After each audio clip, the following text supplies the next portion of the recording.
कहाँ से कर लो वीडियो? उसी में करो।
कोई गलत नहीं कर रहा ज्वाइन करो।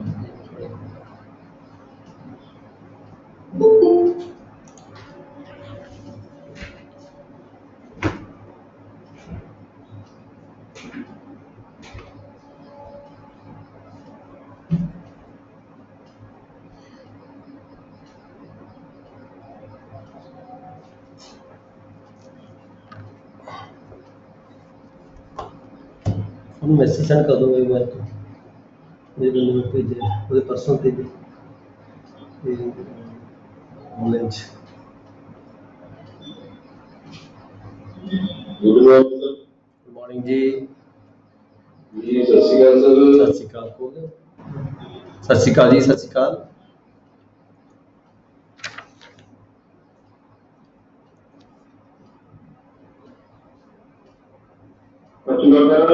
सत श्री अकाल जी। सत श्री अकाल सर। मेरी को यही गल पटवारी ना रिकॉर्ड नहीं होता इसका है जी। उस पटवारी का रिकॉर्ड भी होता इसका एक्चुअली वो बंदे की रजिस्ट्री बड़ी बड़ी है सारे मुझे लगता है सारा काम करती। कौन गल कर रहे हो? हकीकत गल कर रहे जी। हाँ हरकीरत उनकी रजिस्ट्री मंगवा लो।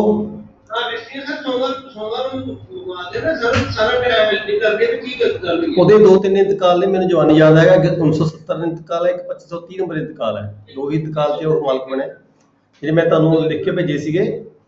ਹਾਂਜੀ ਸਰ ਉਹ ਦੋ ਹੀ ਇੰਤਕਾਲ ਨੇ। ਉਹ ਦੋ ਹੀ ਇੰਤਕਾਲ ਤੁਸੀਂ ਚੈੱਕ ਕਰ ਲਓ। ਦੋ ਹੀ ਇੰਤਕਾਲਾਂ ਦਾ ਰਕਬਾ ਜਿੰਨਾ ਪਰਚੇਜ ਕੀਤਾ ਹੋਇਆ ਉਸਨੇ ਇੱਕ ਚ 10 ਮਰਲੇ ਪਰਚੇਜ ਕੀਤਾ ਹੈ, ਇੱਕ ਚ 10 ਮਰਲੇ ਪਰਚੇਜ ਕੀਤਾ, ਇੱਕ ਚ 3 ਕਨਾਲਾਂ ਪਰਚੇਜ ਕੀਤਾ ਹੈ। ਜੇ ਇਸ ਤੋਂ ਇਲਾਵਾ ਕੋਈ ਹੋਰ ਵੀ ਇੰਤਕਾਲ ਹੈਗਾ ਉਹ ਤੁਸੀਂ ਦੇਖੋ ਕਿਹੜਾ ਹੈ, ਇਹਦੇ ਅਕੋਰਡਿੰਗ ਰਕਬਾ ਵਧਾਇਆ ਹੋਇਆ ਆਪਾਂ ਨੇ। ਜੀ ਸਰ ਇਹਨਾਂ ਨੇ ਨਾ 4-5 ਖੇਤਾਂ ਜ਼ਿਆਦਾ ਕੇ ਬਣਾਇਆ ਜੀ। ਖੇਤਾਂ ਜਿੰਨੀਆਂ ਮਰਜ਼ੀ ਹੋਣ ਪਰ ਜਿਹੜੀ ਰਿਸ਼ਤੀ ਹੈ ਰਿਸ਼ਤੀ ਦੇ ਅਕੋਰਡਿੰਗ ਤਾਂ ਰਕਬਾ ਨਹੀਂ ਰਹਿਣਾ ਚਾਹੀਦਾ ਨਾ, ਵੱਧ ਨਹੀਂ ਹੋਣਾ ਚਾਹੀਦਾ।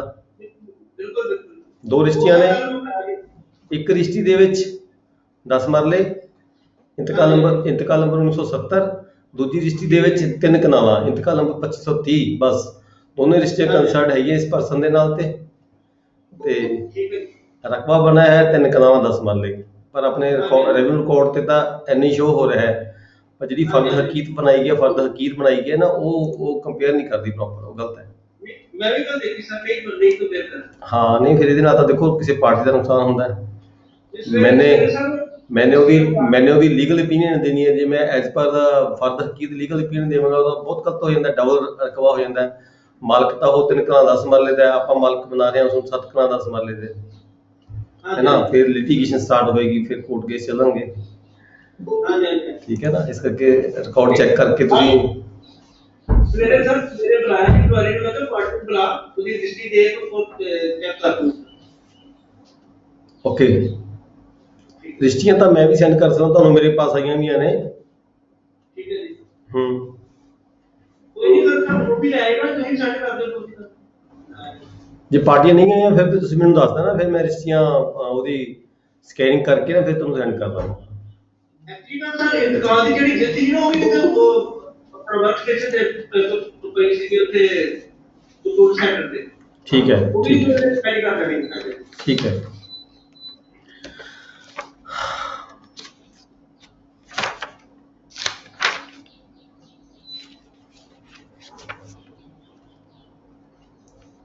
हाँ जी, ਅਸੀਂ ਸਟਾਰਟ ਕਰੀਏ ਜੀ। ਗੁੱਡ ਮਾਰਨਿੰਗ ਸਾਰਿਆਂ ਨੂੰ। ਫਿਰ ਤੇ ਅਸੀਂ ਪੜ੍ਹ ਰਹੇ ਸੀ civil procedure code 1908, this one civil procedure code 1908। ਇਸ ਤੋਂ ਪਹਿਲਾਂ ਅਸੀਂ ਇਹਦਾ ਪ੍ਰੀਲਿਮਿਨਰੀ ਸੈਕਸ਼ਨ ਪੜ੍ਹਿਆ ਸੀਗਾ, ਜਿਹੜਾ ਡੀਲ ਕਰਦਾ ਸੀ ਮੇਨ ਜ਼ਿਆਦਾਤਰ ਡੈਫੀਨੇਸ਼ਨ ਦੇ ਨਾਲ ਸੰਬੰਧਿਤ ਸੀਗਾ। ਤੇ ਅੱਜ ਅਸੀਂ ਫਰਦਰ ਜਿਹੜਾ ਇਹਦਾ section number part number 1 ਪੜ੍ਹਾਂਗੇ।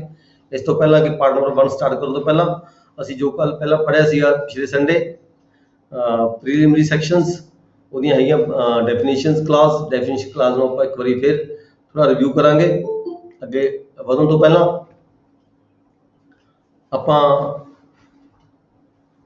Preliminary section ਦੇ ਵਿੱਚ ਜਿਹੜੀ ਡੈਫੀਨੇਸ਼ਨ ਕਲਾਸ ਹੈ ਉਹ ਸੈਕਸ਼ਨ 2 ਦੇ ਨਾਲ ਡੀਲ ਕਰਦੀ ਹੈ ਜੀ। ਸੈਕਸ਼ਨ 2 ਦੇ ਵਿੱਚ ਜਿਹੜੇ ਹੈਗੇ ਨੇ ਸਬ ਸੈਕਸ਼ਨ ਦਿੱਤੇ ਹੋਏ ਨੇ, ਅਲੱਗ-ਅਲੱਗ ਡੈਫੀਨੇਸ਼ਨ ਦਿੱਤੀਆਂ ਗਈਆਂ ਨੇ। ਅਸੀਂ ਜਿਵੇਂ ਕਿ ਸਬ ਸੈਕਸ਼ਨ 2 ਇਹ ਡੀਲ ਕਰਦਾ ਹੈ ਡਿਗਰੀ ਨੂੰ। ਡਿਗਰੀ ਡਿਗਰੀ ਕੀ ਹੁੰਦੀ ਹੈ, ਡਿਗਰੀ ਕਿਸ ਨੂੰ ਕਿਹਾ ਜਾਂਦਾ ਹੈ। ਡਿਗਰੀ ਜਦੋਂ ਕੋਈ ਸੂਟ ਫਾਈਲ ਕਰਦਾ ਹੈ ਤਾਂ ਜਦੋਂ ਐਡਜੂਡੀਕੇਸ਼ਨ ਹੋ ਜਾਂਦੀ ਹੈ, ਫਾਈਨਲ ਆਰਡਰ ਪਾਸ ਹੋ ਜਾਂਦਾ ਹੈ, ਉਹਦੇ ਨਾਲ ਹੀ ਫਿਰ ਸ਼ਾਰਟ ਦੇ ਵਿੱਚ ਜੱਜਮੈਂਟ, ਫਾਈਨਲ ਜੱਜਮੈਂਟ ਹੁੰਦੀ ਹੈ। ਆਰਡਰ ਦੀ ਜਿਹੜੀ ਹੁੰਦੀ ਹੈ ਫਾਈਨਲ ਜੱਜਮੈਂਟ ਦੇ ਨਾਲ ਇੱਕ ਸ਼ਾਰਟ ਦੇ ਵਿੱਚ ਪ੍ਰੈਸੀ ਟਾਈਪ ਵੀ ਕਿਹੜੀਆਂ ਪਾਰਟੀਆਂ ਸੀਗੀਆਂ, ਕਿਹੜੀਆਂ ਪਾਰਟੀ ਨੇ ਮੁਕੱਦਮਾ ਕੀਤਾ ਸੀ, ਕਿਸ ਪਾਰਟੀ ਦੇ ਖਿਲਾਫ ਮੁਕੱਦਮਾ ਕੀਤਾ ਸੀ, ਸੂਟ ਜਿਹੜਾ ਮੈਟਰ ਕੀ ਸੀਗਾ ਉਸਦਾ ਤੇ ਕੀ ਫੈਸਲਾ ਕੀਤਾ ਗਿਆ। ਕੋਰਟ ਵੱਲੋਂ ਇੱਕ ਡਿਗਰੀ ਪਾਸ ਕੀਤੀ ਜਾਂਦੀ ਹੈ। ਡਿਗਰੀ ਇੱਕ ਪ੍ਰੀਲਿਮਿਨਰੀ ਡਿਗਰੀ ਵੀ ਹੋ ਸਕਦੀ ਹੈ, ਇੱਕ ਫਾਈਨਲ ਡਿਗਰੀ ਵੀ ਹੁੰਦੀ ਹੈ। ਜਦੋਂ ਸੂਟ ਦੀ ਪ੍ਰੋਸੀਡਿੰਗ ਜੇ ਪੈਂਡਿੰਗ ਹੋਣ ਕੋਰਟ ਦੇ ਵਿੱਚ ਤਾਂ ਇਨ ਬਿਟਵੀਨ ਕੋਈ ਡਿਗਰੀ ਪਾਸ ਕਰਨੀ ਹੁੰਦੀ ਹੈ ਕੋਰਟ ਵੱਲੋਂ, ਤਾਂ ਉਸ ਨੂੰ ਪ੍ਰੀਲਿਮਿਨਰੀ ਡਿਗਰੀ ਕਿਹਾ ਜਾਂਦਾ ਹੈ। ਤੇ ਜਦੋਂ ਸੂਟ ਪੂਰਾ ਫਾਈਨਲ ਐਡਜੂਡੀਕੇਸ਼ਨ ਪੂਰੀ ਜਜਮੈਂਟ ਫਾਈਨਲ ਹੋ ਜਾਂਦੀ ਹੈ, ਫਾਈਨਲ ਹੋਣ ਤੋਂ ਬਾਅਦ ਜਿਹੜੀ ਡਿਗਰੀ ਪਾਸ ਕੀਤੀ ਜਾਂਦੀ ਹੈ ਉਸ ਨੂੰ ਫਾਈਨਲ ਡਿਗਰੀ ਕਿਹਾ ਜਾਂਦਾ ਹੈ। ਇਹਦੇ ਨਾਲ ਹੀ ਸਬਸੈਕਸ਼ਨ 3 ਸੀ। ਸਬਸੈਕਸ਼ਨ 3 ਦੇ ਵਿੱਚ ਕਿਹਾ ਗਿਆ ਸੀਗਾ ਡਿਗਰੀ ਹੋਲਡਰ। ਡਿਗਰੀ ਹੋਲਡਰ ਦੀ ਡੈਫੀਨੇਸ਼ਨ ਦਿੱਤੀ ਗਈ ਹੈ subsection 3 of section 2। Degree holder ਕੀ ਹੁੰਦਾ ਹੈ? ਜਦੋਂ ਕੋਈ ਮੁਕੱਦਮਾ ਦਾਇਰ ਕਰਦਾ ਹੈ, ਸੂਟ ਫਾਈਲ ਕਰਦਾ ਹੈ, ਠੀਕ ਹੈ, ਉਹਦੇ ਹੱਕ ਦੇ ਜਿਹੜੀ ਡਿਗਰੀ ਪਾਸ ਹੁੰਦੀ ਹੈ ਉਸ ਵਿਅਕਤੀ ਨੂੰ ਡਿਗਰੀ ਹੋਲਡਰ ਕਹਿੰਦੇ ਆ। ਜਿਵੇਂ ਕਿਸੇ ਵਿਅਕਤੀ ਨੇ ਕੋਈ ਲੈਣ ਦੇਣ ਦਾ ਮਾਮਲਾ ਹੈਗਾ, ਪੈਸੇ ਦਾ ਕੋਈ ਮਾਮਲਾ ਹੈਗਾ, ਕੋਈ ਸੂਟ ਫਾਈਲ ਕੀਤਾ, ਜੇ ਉਹ ਪ੍ਰਾਪਰਟੀ ਦਾ ਸੂਟ ਹੈ, ਸਿਵਲ ਸੂਟ ਕੋਈ ਵੀ ਹੋ ਸਕਦਾ ਹੈ, ਜਦੋਂ ਕੋਈ ਡਿਗਰੀ ਕੋਰਟ ਵੱਲੋਂ ਪਾਸ ਕੀਤੀ ਜਾਂਦੀ ਹੈ, ਜਿਸ ਵਿਅਕਤੀ ਨੇ ਸੂਟ ਫਾਈਲ ਕੀਤਾ ਸੀਗਾ ਉਸ ਨੂੰ ਅਸੀਂ ਡਿਗਰੀ ਹੋਲਡਰ ਕਹਿੰਦੇ ਆ। ਇਹਨੂੰ ਸ਼ਾਰਟ ਦੇ ਵਿੱਚ DH ਵੀ ਕਹਿ ਦਿੰਦੇ ਆ। ਆਪਾਂ ਤੁਸੀਂ ਦੇਖਦੇ ਹੋ ਤੁਹਾਡੇ ਕੋਲੇ ਜਿਹੜੇ ਵਾਰੰਟਸ ਆਉਂਦੇ ਆ, ਰਿਕਵਰੀ ਵਾਰੰਟ ਆਉਂਦੇ ਆ, ਅਟੈਚਮੈਂਟ ਦੇ ਵਾਰੰਟ ਆਉਂਦੇ ਆ, ਠੀਕ ਹੈ ਜੀ। ਸਾਰਿਆਂ ਦੇ ਉੱਪਰ ਲਿਖਿਆ ਹੁੰਦਾ ਕੋਰਟ ਦਾ ਨਾਮ ਲਿਖਿਆ ਹੁੰਦਾ ਪਹਿਲਾਂ, ਫਿਰ ਦੈਨ ਵਿਅਕਤੀ ਦਾ ਨਾਮ ਜਿਸਨੇ ਸੂਟ ਫਾਈਲ ਕੀਤਾ ਸੀਗਾ ਉਹਦਾ ਨਾਮ ਲਿਖ ਕੇ ਉਹਦੇ ਨਾਲ ਡਿਗਰੀ ਹੋਲਡਰ ਵੀ ਲਿਖਿਆ ਹੁੰਦਾ, ਕਿਤੇ DH ਵੀ ਲਿਖਿਆ ਹੋਇਆ ਹੁੰਦਾ। ਜਿਸ ਵਿਅਕਤੀ ਦੇ ਖਿਲਾਫ ਡਿਗਰੀ ਪਾਸ ਕੀਤੀ ਜਾਂਦੀ ਹੈ ਉਹਨੂੰ ਅਸੀਂ ਜੱਜਮੈਂਟ ਡੈਪਟਰ ਵੀ ਕਹਿ ਦਿੰਦੇ ਹਾਂ ਤੇ ਜਿਹੜੀ ਵੀ ਕਿਹਾ ਜਾਂਦਾ ਹੈਗਾ, ਠੀਕ ਹੈ ਜੀ। ਤੇ ਨੈਕਸਟ ਅਸੀਂ ਦੇਖਿਆ ਸੀਗਾ subsection 5 foreign courts. Foreign courts ਅਸੀਂ ਕਿਹਨੂੰ ਕਹਿੰਦੇ ਆ ਜੀ? ਜਿਹੜੀਆਂ ਕੋਰਟਾਂ ਸੈਂਟਰਲ ਗਵਰਨਮੈਂਟ ਵੱਲੋਂ ਕਿਸੇ ਹੋਰ ਕੰਟਰੀ ਦੇ ਵਿੱਚ ਐਸਟੈਬਲਿਸ਼ ਕੀਤੀ ਗਈ ਹੋਵੇ। ਸੈਂਟਰਲ ਗਵਰਨਮੈਂਟ ਵੱਲੋਂ ਕਿਸੇ ਹੋਰ ਕੰਟਰੀ ਦੇ ਵਿੱਚ ਕੀਤੀ ਗਈ ਕੋਰਟ, ਐਸਟੈਬਲਿਸ਼ ਕੀਤੀ ਗਈ ਕੋਰਟ ਨੂੰ ਅਸੀਂ ਫੋਰਨ ਕੋਰਟਸ ਕਹਿ ਦਿੰਦੇ ਹਾਂ ਜੀ। ਨੈਕਸਟ ਹੈ ਫੋਰਨ ਜਜਮੈਂਟਸ। ਇਸ ਤਰ੍ਹਾਂ ਹੀ ਸਬਸੈਕਸ਼ਨ 6 ਹੈਗਾ ਫੋਰਨ ਜਜਮੈਂਟਸ ਦਾ। ਫੋਰਨ ਜਜਮੈਂਟਸ ਕਿਹੜੀਆਂ ਹੁੰਦੀਆਂ ਨੇ? ਜਿਹੜੀਆਂ ਫੋਰਨ ਕੋਰਟ ਦੇ ਵਿੱਚ, ਜਿਹੜੀਆਂ ਫੋਰਨ ਕੋਰਟ ਵੱਲੋਂ ਜਾਰੀ ਕੀਤੀਆਂ ਗਈਆਂ ਜਜਮੈਂਟਸ ਹੁੰਦੀਆਂ ਨੇ। ਸੈਂਟਰਲ ਗਵਰਨਮੈਂਟ ਵੱਲੋਂ ਐਸਟੈਬਲਿਸ਼ ਕੀਤੀ ਗਈ ਕੋਈ ਕੋਰਟ ਹੈ ਫੋਰਨ ਦੇ ਵਿੱਚ, ਉਹਦੇ ਵੱਲੋਂ ਜਿਹੜੀ ਕੋਈ ਜਜਮੈਂਟ ਹੈ ਦਿੱਤੀ ਗਈ ਹੈ ਉਸ ਨੂੰ ਅਸੀਂ ਫੋਰਨ ਜਜਮੈਂਟਸ ਕਹਿ ਦਿੰਦੇ ਹਾਂ। ਨੈਕਸਟ ਹੈ ਸਬਸੈਕਸ਼ਨ 7 ਗਵਰਨਮੈਂਟ ਪਲੀਡਰ।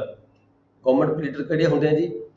ਜਿਹਨੂੰ ਅਸੀਂ PP ਵੀ ਕਹਿ ਦਿੰਦੇ ਹਾਂ, ਪਬਲਿਕ ਪ੍ਰੋਸੀਕਿਊਟਰ, ਸਰਕਾਰੀ ਵਕੀਲ ਵੀ ਕਹਿ ਦਿੰਦੇ ਹਾਂ। ਜਿਹੜੇ ਸਰਕਾਰ ਦੇ ਮੁਕੱਦਮਿਆਂ ਨੂੰ ਸਰਕਾਰ ਦੇ ਹੱਕ ਦੇ ਵਿੱਚ ਜਾਂ ਜਿਵੇਂ ਵੱਖ-ਵੱਖ ਸਰਕਾਰੀ ਮਹਿਕਮੇ ਹੁੰਦੇ ਨੇ, ਵੱਖ-ਵੱਖ ਸਰਕਾਰੀ ਮਹਿਕਮਿਆਂ ਦੇ ਜਿਹੜੇ ਮੁਕੱਦਮੇ ਹੁੰਦੇ ਨੇ ਸਰਕਾਰ ਦੇ ਪੱਖ ਤੋਂ, ਉਹਨਾਂ ਦੀ ਪੈਰਵਾਈ ਜਿਹੜੀ ਜਿਹਨਾਂ ਵੱਲੋਂ ਕੀਤੀ ਜਾਂਦੀ ਹੈ ਉਹਨੂੰ ਅਸੀਂ ਸਰਕਾਰੀ ਵਕੀਲ ਕਹਿੰਦੇ ਹਾਂ, ਗਵਰਨਮੈਂਟ ਪਲੀਡਰ ਵੀ ਕਹਿੰਦੇ ਹਾਂ। ਜਿਵੇਂ ਕਿ ਡਿਸਟ੍ਰਿਕਟ ਲੈਵਲ 'ਤੇ ਜਿਹੜੀ ਪੋਸਟ ਹੁੰਦੀ ਹੈ ਉਹ ਡਿਸਟ੍ਰਿਕਟ ਅਟਾਰਨੀ ਦੀ ਹੁੰਦੀ ਹੈ। ਫਿਰ ਉਹਦੇ ਨਾਲ ਹੀ ਕੁਛ ਐਡੀਸ਼ਨਲ ਡਿਸਟ੍ਰਿਕਟ ਅਟਾਰਨੀ ਹੁੰਦੇ ਆ ਤੇ ਉਹਦੇ ਨਾਲ ਹੀ ਕੁਛ ਜਿਹੜੇ ਹੈਗੇ ਪਬਲਿਕ ਪ੍ਰੋਸੀਕਿਊਟਰਸ, ਅਸਿਸਟੈਂਟ ਅਟਾਰਨੀਜ਼ ਹੁੰਦੇ ਆ, ਠੀਕ ਹੈ ਜੀ। ਇਹਨੂੰ ਅਸੀਂ ਇਹ ਸਾਰੇ ਹੀ ਇਹ ਗਵਰਨਮੈਂਟ ਪਲੀਡਰ ਦੀ ਪਰਿਭਾਸ਼ਾ ਵਿੱਚ ਆ ਜਾਂਦੇ ਨੇ। ਸਰਕਾਰੀ ਮਹਿਕਮੇ ਦੇ ਜਿਹੜੇ ਦਾਅਵੇ ਹੁੰਦੇ ਨੇ ਗਵਰਨਮੈਂਟ ਦੇ ਖਿਲਾਫ ਹੁੰਦੇ ਨੇ, ਚਾਹੇ ਉਹਦੇ ਵਿੱਚ ਪਾਰਟੀ ਸੈਕਟਰੀ ਗਵਰਨਮੈਂਟ ਬਣਾਇਆ ਹੋਵੇ, ਉਸ ਡਿਪਾਰਟਮੈਂਟ ਦੇ ਸੈਕਟਰੀ ਨੂੰ ਪਾਰਟੀ ਬਣਾਇਆ ਗਿਆ ਹੋਵੇ, ਚਾਹੇ ਕਲੈਕਟਰ ਨੂੰ ਬਣਾਇਆ ਗਿਆ ਹੋਵੇ, ਚਾਹੇ ਤਹਿਸੀਲਦਾਰ ਨੂੰ ਪਾਰਟੀ ਬਣਾਇਆ ਗਿਆ ਹੋਵੇ, ਚਾਹੇ ਕਿਸੇ ਵੀ ਡਿਪਾਰਟਮੈਂਟ ਦਾ ਜਿਹੜਾ ਹੈੱਡ ਹੈਗਾ ਉਸ ਮਹਿਕਮੇ ਦੇ ਹੈੱਡ ਨੂੰ ਪਾਰਟੀ ਬਣਾਇਆ ਗਿਆ ਹੋਵੇ, ਉਹਨਾਂ ਮੁਕੱਦਮੇ ਦੀ ਜਿਹੜੀ ਪੈਰਵਾਈ ਹੈ ਕੀਤੀ ਜਾਂਦੀ ਹੈ ਉਹ ਗਵਰਨਮੈਂਟ ਲੀਡਰ ਵੱਲੋਂ ਕੀਤੀ ਜਾਂਦੀ ਹੈ। ਇਸੇ ਤਰ੍ਹਾਂ ਫਾਰ ਜਨਰਲ ਨੌਲੇਜ ਜਿਹੜੇ ਕੁਛ ਸੈਮੀ ਗਵਰਨਮੈਂਟ ਦੇ ਅਦਾਰੇ ਹੁੰਦੇ ਜਿਵੇਂ ਇੰਪਰੂਵਮੈਂਟ ਟਰਸਟ ਹੋਇਆ, ਮਾਰਕੀਟ ਕਮੇਟੀਆਂ ਹੋਈਆਂ ਤੇ ਮਿਊਨਿਸਪਲ ਕਮੇਟੀਆਂ ਹੋਈਆਂ, ਠੀਕ ਹੈ, ਇਹ ਆਪਣੇ ਪੱਧਰ ਤੇ ਇਹ ਜਿਹੜੇ ਗਵਰਨਮੈਂਟ ਲੀਡਰ ਹੁੰਦੇ ਨੇ ਇਹਨਾਂ ਦੇ ਮਹਿਕਮੇ ਦੀ ਪੈਰਵਾਈ ਨਹੀਂ ਕਰਦੇ, ਇਹਨਾਂ ਵੱਲੋਂ ਆਪਣੇ ਪੱਧਰ ਤੇ ਆਪਣੇ ਤੌਰ ਤੇ ਇਹ ਜਿਹੜੇ ਜਿਹੜੇ ਵਕੀਲ ਨੇ ਪ੍ਰਾਈਵੇਟ ਵਕੀਲ ਨੂੰ ਅੰਗੇਜ ਕੀਤਾ ਜਾਂਦਾ ਹੈ, ਇਹਨਾਂ ਦੇ ਕੇਸਾਂ ਦੀ ਪੈਰਵਾਈ ਉਹਨਾਂ ਵਕੀਲਾਂ ਵੱਲੋਂ ਕੀਤੀ ਜਾਂਦੀ ਹੈ ਜਿਹਨਾਂ ਨੂੰ ਇਹ ਪੱਕੇ ਤੌਰ ਤੇ ਆਪਣੇ ਡਿਪਾਰਟਮੈਂਟ ਦੇ ਲਈ ਆਪਣੇ ਕੇਸਾਂ ਦੀ ਪੈਰਵਾਈ ਦੇ ਲਈ ਪਰ ਕੇਸ ਦੇ ਹਿਸਾਬ ਦੇ ਨਾਲ ਇਹ ਉਹਨਾਂ ਨੂੰ ਪੇਮੈਂਟ ਕਰਦੇ ਨਿਯੁਕਤ ਕੀਤੇ ਜਾਂਦੇ ਨੇ।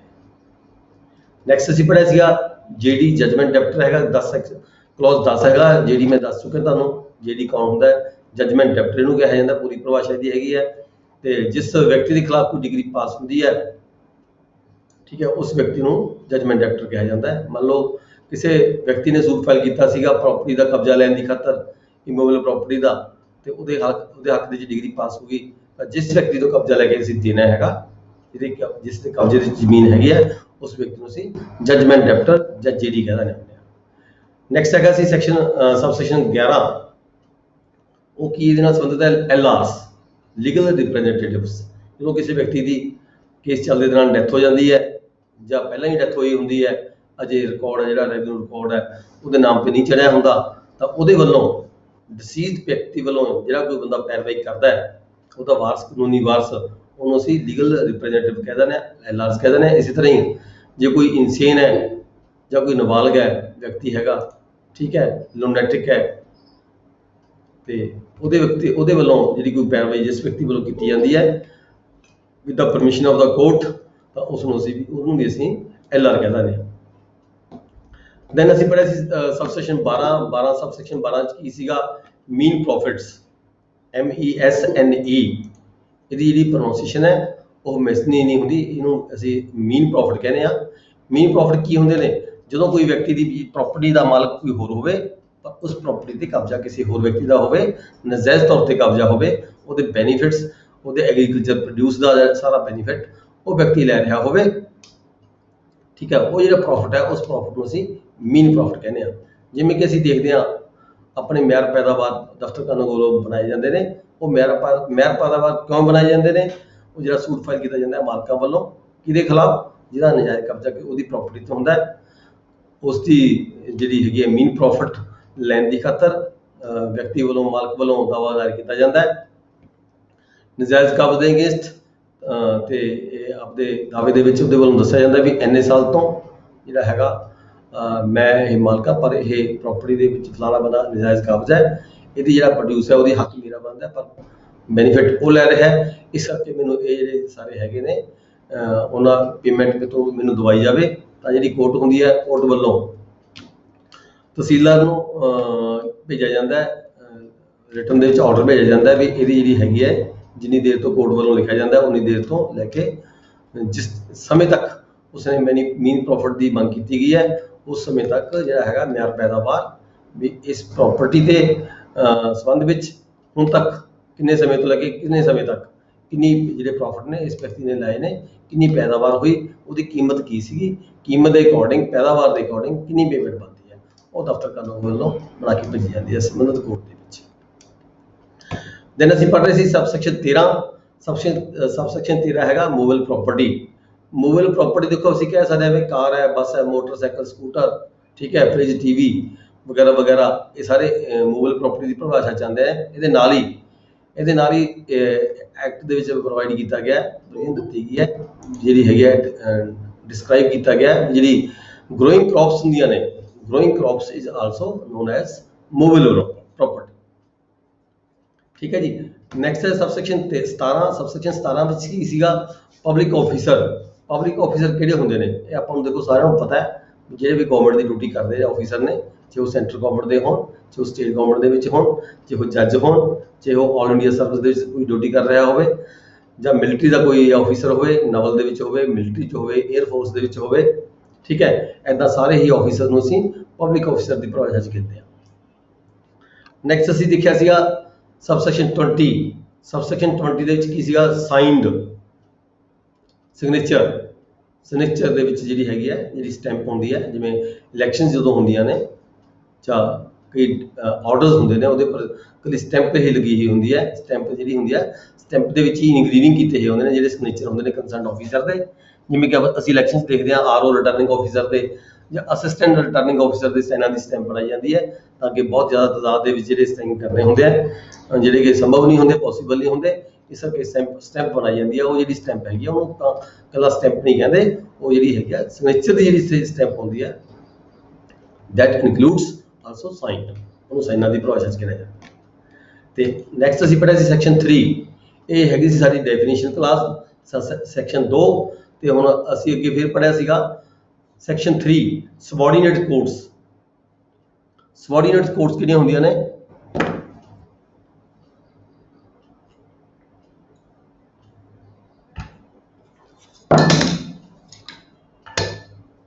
ਦੇਖੋ, ਜੇ ਆਪਾਂ ਗੱਲ ਕਰੀਏ ਸੁਪਰੀਮ ਕੋਰਟ ਦੀ, ਤਾਂ ਜਿੰਨੀਆਂ ਵੀ ਸਾਰੀਆਂ ਹਾਈ ਕੋਰਟਸ ਹੁੰਦੀਆਂ ਨੇ, ਉਹ ਸਾਰੀਆਂ ਹੁੰਦੀਆਂ ਸਬਆਰਡੀਨੇਟ ਕੋਰਟਸ ਹੁੰਦੀਆਂ ਨੇ। ਜਿੱਥੇ ਗੱਲ ਕਰਦੇ ਹਾਂ ਆਪਾਂ ਹਾਈ ਕੋਰਟ ਦੀ, ਤਾਂ ਹਾਈ ਕੋਰਟ ਦੇ ਅੰਦਰ, ਸੁਪਰੀਮ ਕੋਰਟ ਦੇ ਅੰਦਰ including high courts, including session court, ਸਾਰੀਆਂ ਕੋਰਟ ਟੋਟਲ ਇੰਡੀਆ ਦੀਆਂ ਕੋਰਟਸ ਹੁੰਦੀਆਂ ਨੇ, ਉਹ ਸੁਪਰੀਮ ਕੋਰਟ ਦੀਆਂ ਸਬਆਰਡੀਨੇਟ ਕੋਰਟਸ ਹੁੰਦੀਆਂ ਨੇ। ਇਸੇ ਤਰ੍ਹਾਂ ਜਿਹੜੀ ਹਾਈ ਕੋਰਟ ਹੈਗੀ ਹੈ, ਹਾਈ ਕੋਰਟ ਦੀਆਂ ਜਿੰਨੀਆਂ ਵੀ ਸੈਸ਼ਨ ਕੋਰਟਸ ਹੁੰਦੀਆਂ ਜਾਂ ਸੈਸ਼ਨ ਕੋਰਟ ਦੇ ਅਧੀਨ ਜਿੰਨੀਆਂ ਵੀ ਕੋਰਟਾਂ ਹੁੰਦੀਆਂ ਨੇ, ਉਹ ਸਾਰੀਆਂ ਹਾਈ ਕੋਰਟ ਦੀਆਂ ਸਬਆਰਡੀਨੇਟਸ ਹੁੰਦੀਆਂ ਨੇ। ਇਸੇ ਤਰ੍ਹਾਂ ਡਿਸਟ੍ਰਿਕਟ ਲੈਵਲ ਤੇ ਡਿਸਟ੍ਰਿਕਟ ਸੈਸ਼ਨ ਜੱਜ ਦੀ ਕੋਰਟ ਹੁੰਦੀ ਹੈ। ਜਿੰਨੀਆਂ ਵੀ ਹੋਰ ਕੋਰਟਾਂ ਹੁੰਦੀਆਂ ਨੇ ਉਸ ਤੋਂ ਨੀਚੇ, ਉਹ ਸਾਰੀਆਂ ਡਿਸਟ੍ਰਿਕਟ ਐਂਡ ਸੈਸ਼ਨ ਜੱਜ ਦੀ ਕੋਰਟ ਦੀਆਂ ਸਬਆਰਡੀਨੇਟ ਕੋਰਟਸ ਕਹਾਉਂਦੀਆਂ ਨੇ। ਨੈਕਸਟ ਅਸੀਂ ਪੜ੍ਹਿਆ ਸੀ section 5 application of the code to the revenue courts. ਇਹ ਵੀ ਇੰਪੋਰਟੈਂਟ ਹੈ ਜੀ, ਵੀ ਰੈਵਨਿਊ ਕੋਰਟਾਂ ਜਿਹੜੀਆਂ ਹੁੰਦੀਆਂ ਨੇ, ਸੈਕਸ਼ਨ 5 ਇਹ ਪੜ੍ਹਿਆ ਸੀਗਾ। ਰੈਵਨਿਊ ਕੋਰਟਾਂ ਦੇ ਲਈ ਜਿਹੜਾ ਸਿਵਲ ਪ੍ਰੋਸੀਜਰ ਕੋਡ ਹੈ, ਇਹ ਕਿੱਥੇ ਤੱਕ ਐਪਲੀਕੇਬਲ ਹੁੰਦਾ ਹੈ? ਇਹਦੇ ਵਿੱਚ ਕਿਹਾ ਗਿਆ ਜੀ, ਆਪਾਂ ਜਦੋਂ ਲੈਂਡ ਰੈਵਨਿਊ ਐਕਟ ਵੀ ਪੜ੍ਹਦੇ ਹਾਂ, ਤਾਂ ਉਹਦੀ ਸੈਕਸ਼ਨ 158 ਹੈਗੀ ਹੈ। 158 ਦੇ ਵਿੱਚ ਕਿਹਾ ਗਿਆ ਵੀ ਜਿੱਥੇ ਰੈਵਨਿਊ ਕੋਰਟਾਂ ਕੋਲੇ ਲੋਕਲ ਲਾਅ ਦੇ ਅਗੇਂਸਟ, ਸਪੈਸ਼ਲ ਲਾਅ ਦੇ ਅਗੇਂਸਟ ਪਾਵਰ ਦਿੱਤੀਆਂ ਗਈਆਂ ਹੁੰਦੀਆਂ ਨੇ, ਤਾਂ ਉੱਥੇ ਸਿਵਲ ਕੋਰਟ ਦੀ ਜਿਹੜੀ ਜੁਰਿਸਡਿਕਸ਼ਨ ਹੈ ਉਹ ਐਕਸਕਲੂਡ ਕੀਤੀ ਜਾਂਦੀ ਹੈ। ਇਸੇ ਤਰ੍ਹਾਂ ਨਾਲ ਹੀ ਇਹ ਵੀ ਦੱਸਿਆ ਗਿਆ ਹੈ ਉਸੇ ਸੈਕਸ਼ਨ ਦੇ ਵਿੱਚ ਵੀ ਜਿੱਥੇ ਕਿਤੇ ਕੋਈ ਪ੍ਰੋਵੀਜ਼ਨ ਉਸ ਐਕਟ ਦੇ ਵਿੱਚ, ਜਿਹੜਾ ਕੋਈ ਸਪੈਸ਼ਲ ਐਕਟ ਬਣਾਇਆ ਗਿਆ, ਜਿਵੇਂ ਕਿ ਲੈਂਡ ਰੈਵਨਿਊ ਐਕਟ ਦੀ ਗੱਲ ਕਰੀਏ, that is special act for the land revenue officers, for the land disputes of the for the disputes of the land। ਜਿੱਥੇ ਕਿਤੇ ਪ੍ਰੋਵੀਜ਼ਨ ਦੀ ਕੋਈ ਮਿਸਿੰਗ ਹੋਵੇ ਜਾਂ ਕੋਈ ਪ੍ਰੋਸੈਸ ਦੀ ਮਿਸਿੰਗ ਹੋਵੇ, ਉਸ ਐਕਟ ਦੇ ਵਿੱਚ ਕੋਈ ਐਦਾਂ ਦੀ ਕੋਈ ਜ਼ਰੂਰਤ ਹੈਗੀ ਹੈ, ਪਰ ਪ੍ਰੋਵਾਈਡ ਨਾ ਕਰਦਾ ਹੋਵੇ ਐਕਟ, ਦੈਨ ਕੀ ਹੈਗਾ, ਜਿਹੜੀਆਂ ਪ੍ਰੋਵੀਜ਼ਨਸ ਨੇ, ਪ੍ਰੋਸੀਜਰ ਹੈਗਾ, ਉਹ ਸਿਵਲ ਕੋਰਟ ਦਾ ਉੱਥੇ ਲਾਗੂ ਹੋ ਜਾਂਦਾ ਹੈ ਰੈਵਨਿਊ ਕੋਰਟਾਂ ਵੱਲੋਂ। ਦੈਨ ਜਿਹੜਾ ਪ੍ਰੋਸੀਜਰ ਹੈ ਸਿਵਲ ਕੋਰਟ ਦੇ ਵਿੱਚ ਪ੍ਰਸਕ੍ਰਾਈਬ ਕੀਤਾ ਹੁੰਦਾ ਹੈ, ਉਹ ਫੋਲੋ ਕਰਨਾ ਹੁੰਦਾ ਹੈ।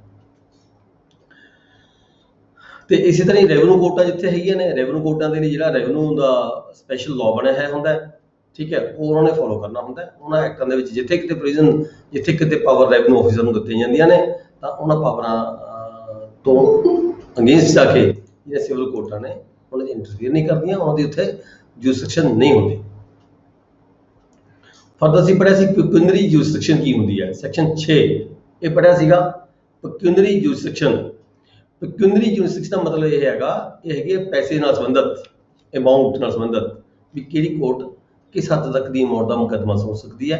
ਲਿਮਿਟੇਸ਼ਨਸ ਹੁੰਦੀਆਂ ਨੇ ਕੁਝ ਅਮਾਊਂਟ ਦੇ ਸੰਬੰਧ ਵਿੱਚ, ਜਿਵੇਂ ਕਿ ਜੁਡੀਸ਼ੀਅਲ ਮੈਜਿਸਟ੍ਰੇਟ 3rd ਕਲਾਸ ਹੈ, ਜੁਡੀਸ਼ੀਅਲ ਮੈਜਿਸਟ੍ਰੇਟ 2nd ਕਲਾਸ ਹੈ, ਜੁਡੀਸ਼ੀਅਲ ਮੈਜਿਸਟ੍ਰੇਟ 1st ਕਲਾਸ ਹੈ, ਜਾਂ ਸੈਸ਼ਨ ਕੋਰਟ ਹੈ, ਐਡੀਸ਼ਨਲ ਸੈਸ਼ਨ ਜੱਜ ਦੀ ਕੋਰਟ ਹੈ। ਉੱਥੇ ਇੱਕ ਅਮਾਊਂਟਸ ਪ੍ਰੋਵੀਜ਼ਨ ਜਿਹੜੀਆਂ ਸਰਕਾਰ ਵੱਲੋਂ ਸਮੇਂ-ਸਮੇਂ ਤੇ ਅਮਾਊਂਟਸ ਫਿਕਸ ਕੀਤੇ ਜਾਂਦੇ ਨੇ, ਰੂਲ ਬਣਾਏ ਜਾਂਦੇ ਨੇ ਵੀ ਕਿਸ ਹੱਦ ਤੱਕ ਦਾ ਜਿਹੜਾ ਮੁਕੱਦਮਾ ਹੈ, ਕਿਹੜੀ ਕੋਰਟ ਸੁਣੇਗੀ। ਇਹ ਹੁੰਦੀ ਹੈ ਇੱਕ ਇਹ ਹੁੰਦੀ ਹੈ ਪੈਕੂਨਰੀ ਜੁਰਿਸਡਿਕਸ਼ਨ।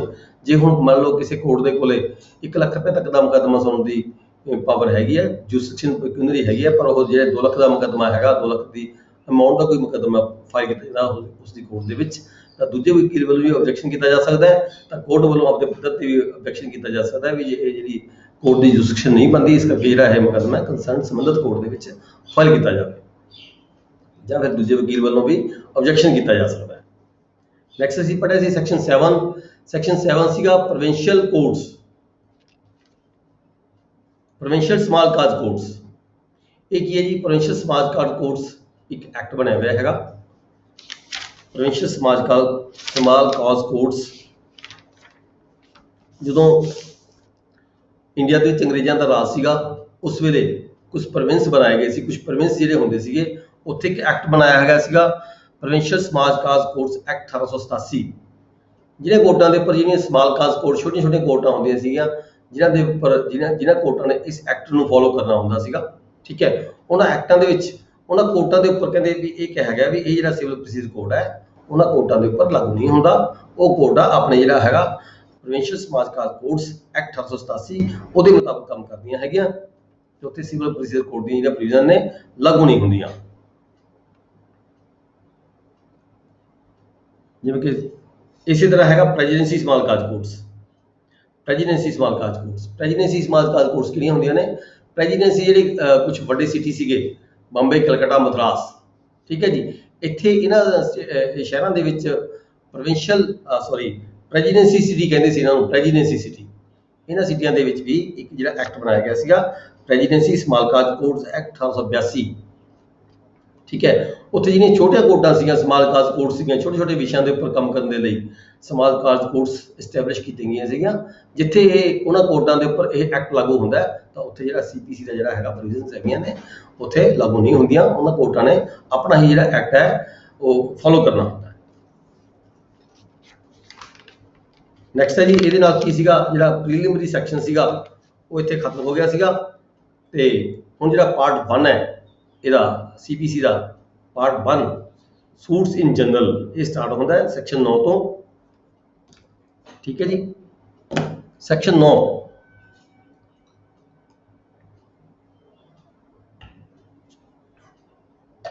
यानी कि कह लिए, हाँ जी, पेज नंबर मेरी बुक का पेज नंबर 6 है पर अपनी जो है ये सैक्शन 9 शुरू होएगा सूट्स इन जनरल पार्ट 1, यानी कि बुक की इतों स्टार्ट होती है किताब पार्ट 1 तो। इस तो पहला प्रीलिमिनरी सीगा जी। हाँ जी, बोलो बोलो। ਤੁਹਾਡੇ ਕੋਲ ਕੰਸਰਨਡ ਬੁੱਕ ਹੈਗੀ ਹੈ ਜੀ civil procedure code 1908, civil procedure code 1908 section 9 jurisdiction of the courts and res judicata. ठीक है सर, ठीक है ਹੈਗੀ ਹੈ ਜੀ, ਠੀਕ ਹੈ। ਹਾਂ, ਸੂਟਸ ਇਨ ਜਨਰਲ ਮਤਲਬ ਕਿ ਕਿੱਥੇ ਮੁਕੱਦਮਾ ਦਾਇਰ ਕੀਤਾ ਜਾ ਸਕਦਾ ਹੈ। ਇਹ ਹੈਗਾ ਜੁਰਿਸਡਿਕਸ਼ਨ ਆਫ ਦਾ ਕੋਰਟਸ, ਵੀ ਅਦਾਲਤਾਂ ਦੀ ਜੁਰਿਸਡਿਕਸ਼ਨ ਕਿਹੜੀ ਕਿਹੜੀ ਹੋ ਸਕਦੀ ਹੈ, ਕਿੱਥੇ ਕਿੱਥੇ ਕੋਈ ਮੁਕੱਦਮਾ ਵਿਅਕਤੀ ਦਾਇਰ ਕਰ ਸਕਦਾ ਹੈਗਾ, ਉਹ ਅਸੀਂ ਡਿਸਕਸ ਕਰਾਂਗੇ ਇਸ ਸੈਕਸ਼ਨ ਦੇ ਵਿੱਚ, ਠੀਕ ਹੈ। ਤੇ ਰੈਸ ਜੁਡੀਕਾਟਾ ਕੀ ਹੁੰਦਾ ਹੈ ਉਹ ਵੀ ਇਸੇ ਸੈਕਸ਼ਨ 'ਚ ਅਸੀਂ ਡਿਸਕਸ ਕਰਾਂਗੇ। ਪਾਰਟ 1 ਦੇ ਵਿੱਚ ਆ ਜਾਂਦੇ ਨੇ ਸੈਕਸ਼ਨ ਦੇ ਸਾਰੀਆਂ। ਸੈਕਸ਼ਨ 9 ਡੀਲ ਕਰਦਾ ਹੈ courts to try all civil suits unless bar. Section 9 ਕਹਿੰਦਾ ਵੀ ਸਿਵਲ ਕੋਰਟਾਂ ਨੇ ਉਹ ਦੀਵਾਨੀ ਦਾਅਵੇ ਸਾਰੇ ਡਿਸਕਸ ਕਰਨੇ ਹੁੰਦੇ ਨੇ, ਟਰਾਈ ਕਰਨੇ ਹੁੰਦੇ ਨੇ, ਮਤਲਬ ਕਿ ਸਾਰੇ ਸਿਵਲ ਦਾਅਵੇ ਜਿੱਥੇ ਕਿਤੇ ਉਹਨਾਂ ਨੂੰ ਬਾਰ ਨਾ ਕੀਤਾ ਗਿਆ ਹੋਵੇ ਇਸ ਐਕਟ ਦੇ ਵਿੱਚ। ਬਾਕੀ ਸਾਰੇ ਮੁਕੱਦਮੇ ਜਿਹੜੇ ਸਿਵਲ ਦੇ ਹੁੰਦੇ ਨੇ ਸਿਵਲ ਕੋਰਟਾਂ ਵੱਲੋਂ courts to try all civil suits unless bar, ਜੇਕਰ ਕੋਰਟ ਨੂੰ ਬਾਹਰ ਕੀਤਾ ਗਿਆ ਕਿਸੇ ਸਪੈਸ਼ਲ ਤਰ੍ਹਾਂ ਦੇ ਮੁਕੱਦਮੇ ਲੈਣ ਵੀ ਇਹ ਮੁਕੱਦਮੇ ਤੁਸੀਂ ਨਹੀਂ ਲੈਣੇ, ਇਹ ਮੁਕੱਦਮੇ ਜਿਹੜੀ ਹੈਗੀ ਫਲਾਣੀ ਕੋਰਟ ਡੀਲ ਕਰੇਗੀ, ਤਾਂ ਉਹਨਾਂ ਮੁਕੱਦਮਿਆਂ ਨੂੰ ਛੱਡ ਕੇ ਬਾਕੀ ਜਿਹੜੇ ਦੀਵਾਨੀ ਦਾਅਵੇ ਸਾਰੇ ਹੁੰਦੇ ਨੇ ਉਹ ਸਿਵਲ ਕੋਰਟਾਂ ਨੇ ਟਰਾਈ ਕਰਨੇ ਹੁੰਦੇ ਨੇ।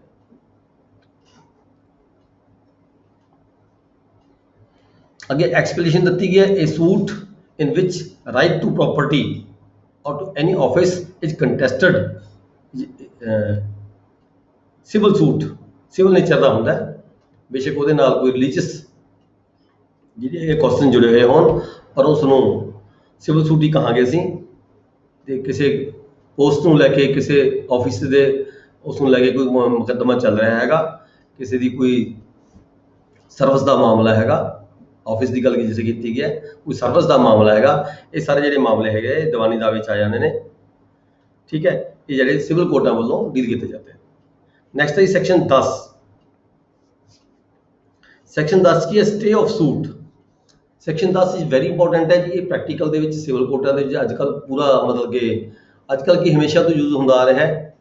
ਜਦੋਂ ਕੋਈ ਵਿਅਕਤੀ ਕੋਈ ਇੱਕ ਮੁਕੱਦਮਾ ਆਲਰੇਡੀ ਕਿਸੇ ਕੋਰਟ ਦੇ ਚੱਲ ਰਿਹਾ ਹੋਵੇ, ਸੇਮ ਪਾਰਟੀਆਂ ਦੇ ਵਿਚਕਾਰ, ਸੇਮ ਸਬਜੈਕਟ ਮੈਟਰ ਨੂੰ ਲੈ ਕੇ, ਠੀਕ ਹੈ, ਸੇਮ ਗਰਾਊਂਡ ਦੇ ਉੱਪਰ, ਸੇਮ ਵਿਸ਼ੇ ਦੇ ਉੱਪਰ ਸੇਮ ਪਾਰਟੀਆਂ ਜਾਂ ਪਾਰਟੀਆਂ ਸੇਮ ਨਾ ਹੋਣ ਕਿ ਪਾਰਟੀ ਕੋਈ ਡੈਥ ਹੋ ਗਈ ਹੋਵੇ ਉਹਦੇ ਬਿਹਾਫ ਤੇ ਦੂਜੀ ਪਾਰਟੀਆਂ ਜਿਹੜੇ ਉਹਦੇ ਲੀਗਲ ਹੇਅਰਸ ਨੇ, ਠੀਕ ਹੈ, ਜਾਂ ਕੋਈ ਇਨਸੇਨ ਹੈ ਜਾਂ ਕੋਈ ਔਨ ਦੈਟ ਬਿਹਾਫ ਕਲੇਮਿੰਗ ਕਰ ਰਹੇ ਹੋਣ ਪਾਰਟੀਆਂ, ਮਤਲਬ ਸੇਮ ਪਾਰਟੀਆਂ ਦੇ ਵਿੱਚ ਸੇਮ ਮੁਕੱਦਮਾ ਹੋਵੇ ਤੇ ਸੇਮ ਸਬਜੈਕਟ ਮੈਟਰ ਹੋਵੇ, ਸੇਮ ਪ੍ਰੋਪਰਟੀ ਹੋਵੇ, ਉਹ ਪਹਿਲਾਂ ਆਲਰੇਡੀ ਕਿਸੇ ਕੋਰਟ 'ਚ ਚੱਲ ਰਿਹਾ ਹੋਵੇ ਤਾਂ ਦੂਜਾ ਮੁਕੱਦਮਾ ਕਿਸੇ ਹੋਰ ਕੋਰਟ ਦੇ ਵਿੱਚ ਨਹੀਂ ਚੱਲ ਸਕਦਾ।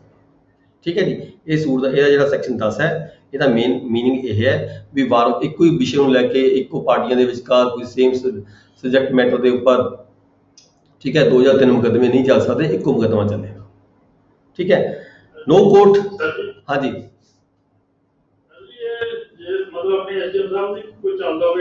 ਆਪਾਂ ਸਿਵਲ ਦੀ ਗੱਲ ਕਰ ਰਹੇ ਹਾਂ ਜੀ, ਸਿਵਲ ਸੂਟ ਹੈ, ਰੈਵਨਿਊ ਕੋਰਟ ਨਹੀਂ ਹੈ। ਠੀਕ ਹੈ, ਹਾਂ। Stay of suit, no court shall proceed with the trial of any suit, कोई भी कोर्ट किसी केस ਨੂੰ ट्राई नहीं करेगी, मतलब कि आपके कोल मुकदमा नहीं चलाएगी, in which the matter in issue is also directly or substantially in issue is previously instituted, ਜਿਹੜਾ ਪਹਿਲਾਂ ਦਾਇਰ ਕੀਤਾ ਗਿਆ ਜਿਹੜਾ ਕੇਸ ਹੈਗਾ ਉਹਦੇ ਵਿੱਚ ਸੇਮ ਹੋਵੇ, ਸੇਮ ਪਾਰਟੀਆਂ ਹੋਣ ਤੇ ਸੇਮ ਸਬਜੈਕਟ ਮੈਟਰ ਹੋਵੇ, ਜਾਂ ਸੇਮ ਪਾਰਟੀਆਂ ਕਲੇਮਿੰਗ ਅੰਡਰ ਦਾ ਸੇਮ ਪਰਸਨ, ਉਹੀ ਵਿਅਕਤੀ ਹੁਣ ਮਰ ਗਿਆ ਹੋਵੇ ਉਹਦੀ ਥਾਂ ਤੇ ਹੋਰ ਪਾਰਟੀਆਂ ਕਲੇਮ ਕਰ ਰਹੀਆਂ ਹੋਣ। ਪਹਿਲਾਂ ਜਾਣੀ ਕਿ ਫਾਦਰ ਨੇ ਦਾਇਰ ਕੀਤਾ ਗਿਆ, in between father the death ਹੋ ਜਾਂਦੀ ਹੈ ਜਾਂ ਕਿਸੇ ਹੋਰ ਵਿਅਕਤੀ ਦੀ ਡੈਥ ਹੋ ਜਾਂਦੀ ਹੈ, ਉਹਦੇ ਬੇਸਿਸ ਤੇ ਵਿਅਕਤੀ ਹੋਰ ਆ ਗਿਆ। ਹੁਣ ਆਪਾਂ ਕਹਿ ਲਈਏ ਵੀ ਨਹੀਂ ਜੀ ਇਹ ਤਾਂ ਉਹਦਾ ਫਲਾਣਾ ਏ ਪਰਸਨ ਸੀਗਾ, ਇਹ ਤਾਂ ਜਿਹੜੇ ਕਿ CDE ਪਰਸਨ ਹੈਗੇ, ਪਾਰਟੀਆਂ ਸੇਮ ਨਹੀਂ ਹੈਗੀਆਂ, ਪਰ ਪਾਰਟੀਆਂ ਜੇ ਉਹਨਾਂ ਪਾਰਟੀਆਂ ਦੇ ਜਿਸ ਦੀ ਵਿਅਕਤੀ ਦੀ ਡੈਥ ਹੋ ਚੁੱਕੀ ਹੈ ਉਹਦੇ ਬਿਹਾਫ ਤੇ ਹੁਣ ਦੂਜਾ ਮੁਕੱਦਮਾ ਦਾਇਰ ਕੀਤਾ ਹੈ, ਉਹਦੇ ਵਾਰਸਾਂ ਵੱਲੋਂ ਦਾਇਰ ਕੀਤਾ ਗਿਆ ਤਾਂ that is the same party ਅਸੀਂ ਉਹਨੂੰ ਪ੍ਰਜ਼ਿਊਮ ਕਰਾਂਗੇ। ਠੀਕ ਹੈ, ਤਾਂ ਦੂਜਾ ਮੁਕੱਦਮਾ ਜਿਹੜਾ ਹੈਗਾ ਕਿਸੇ ਵੀ ਕੋਰਟ ਦੇ ਵਿੱਚ ਜੇ ਕੋਈ ਪੈਂਡਿੰਗ ਆਲਰੇਡੀ ਪਿਆ ਹੈਗਾ ਤਾਂ ਦੂਜਾ ਮੁਕੱਦਮਾ ਦਾਇਰ ਨਹੀਂ ਕੀਤਾ ਜਾ ਸਕਦਾ, ਕੋਰਟ ਨਹੀਂ ਚਲਾਏਗੀ ਉਸ।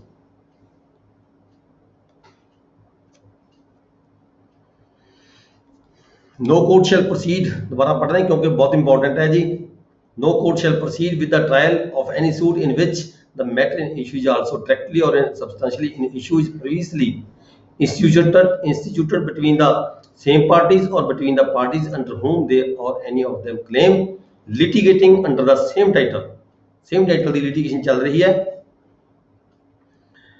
where such suit is pending in the same or any other court in India having India ਦੇ ਵਿੱਚ ਜਾਂ ਕਿਸੇ ਵੀ ਹੋਰ ਕੋਰਟ ਦੇ ਵਿੱਚ ਮੁਕੱਦਮਾ ਆਲਰੇਡੀ ਪਹਿਲਾਂ ਚੱਲ ਰਿਹਾ ਹੋਵੇ, ਪਰ ਇੱਥੇ ਇਹ ਸ਼ਰਤ ਰੱਖੀ ਗਈ ਹੈ ਵੀ ਉਹ ਕੋਰਟ ਦੀ ਜੁਰਿਸਡਿਕਸ਼ਨ ਹੋਵੇ ਮੁਕੱਦਮਾ ਸੁਣਨ ਦੀ। ਠੀਕ ਹੈ ਜੀ, having jurisdiction to grant the relief claim, ਜਿਹੜੀ ਰਿਲੀਫ ਕਲੇਮ ਕੀਤੀ ਗਈ ਹੈ ਉਹ ਰਿਲੀਫ ਮਤਲਬ ਕਿ ਦੇਣ ਦੀ ਜਿਹੜੀ ਪਾਵਰ ਹੈ ਉਸ ਕੋਰਟ ਨੂੰ ਹੋਵੇ, or any court beyond the limits of India established or continued by the central government, ਜਾਂ ਬੇਸ਼ੱਕ ਕੋਰਟ ਇਹ ਬਾਹਰ ਵੀ ਹੋ ਸਕਦੀ ਹੈ ਪਰ ਸੈਂਟਰਲ ਗਵਰਨਮੈਂਟ ਵੱਲੋਂ ਐਸਟੈਬਲਿਸ਼ ਕੀਤੀ ਗਈ ਹੋਵੇ, ਐਂਡ ਹੈਵਿੰਗ ਲਾਈਕ ਜੁਰਿਸਡਿਕਸ਼ਨ ਔਰ ਬਿਫੋਰ ਦਾ ਸੁਪਰੀਮ ਕੋਰਟ, ਬੇਸ਼ੱਕ ਸੁਪਰੀਮ ਕੋਰਟ ਵੀ ਮੁਕੱਦਮਾ ਚੱਲ ਰਿਹਾ ਹੋਵੇ, ਪੈਂਡਿੰਗ ਹੋਵੇ। ਠੀਕ ਹੈ ਜੀ, ਇਹਦੀ ਕਮੈਂਟਸ ਕਿਹਾ, two suits between the same parties involving same subject matter and the same question had subsequent suit should not be tried. Simple ਜੀ ਗੱਲ ਹੈ, ਸੈਕਸ਼ਨ 10 ਦੀ ਕਲੀਅਰ ਹੈ ਜੀ। ਜਦੋਂ ਇੱਕ ਮੁਕੱਦਮਾ ਚੱਲ ਰਿਹਾ ਹੈ ਸੇਮ ਪਾਰਟੀਆਂ ਸੇਮ ਸਬਜੈਕਟ ਮੈਟਰ ਨੂੰ ਲੈ ਕੇ ਕਿਸੇ ਕੰਪੀਟੈਂਟ ਜੁਰਿਸਡਿਕਸ਼ਨ ਕੋਰਟ ਦੇ ਵਿੱਚ ਚੱਲ ਰਿਹਾ ਹੈ ਤਾਂ ਦੂਜੀ ਕੋਰਟ ਦੇ ਵਿੱਚ ਉਹ ਮੁਕੱਦਮਾ ਦਾਇਰ ਨਹੀਂ ਕੀਤਾ ਜਾ ਸਕਦਾ। ਜੇ ਦਾਇਰ ਕੀਤਾ ਗਿਆ ਤਾਂ ਦੂਜੀ ਪਾਰਟੀ ਅੱਗੇ ਕਲੇਮ ਕਰਦੀ ਹੈ, ਦੱਸਦੀ ਹੈ ਵੀ ਸਾਡਾ ਤਾਂ ਇਹ ਆਲਰੇਡੀ ਮੁਕੱਦਮਾ ਚੱਲ ਰਿਹਾ ਜੀ ਫਲਾਨੀ ਕੋਰਟ ਦੇ ਵਿੱਚ, ਕੋਰਟ ਉਸ ਨੂੰ ਦੇਖੇਗੀ, ਵਾਚੇਗੀ ਤਾਂ ਜਿਹੜਾ ਹੈਗਾ ਮੁਕੱਦਮਾ ਉਸ ਨੂੰ ਸਟੇ ਕਰ ਲਏਗੀ।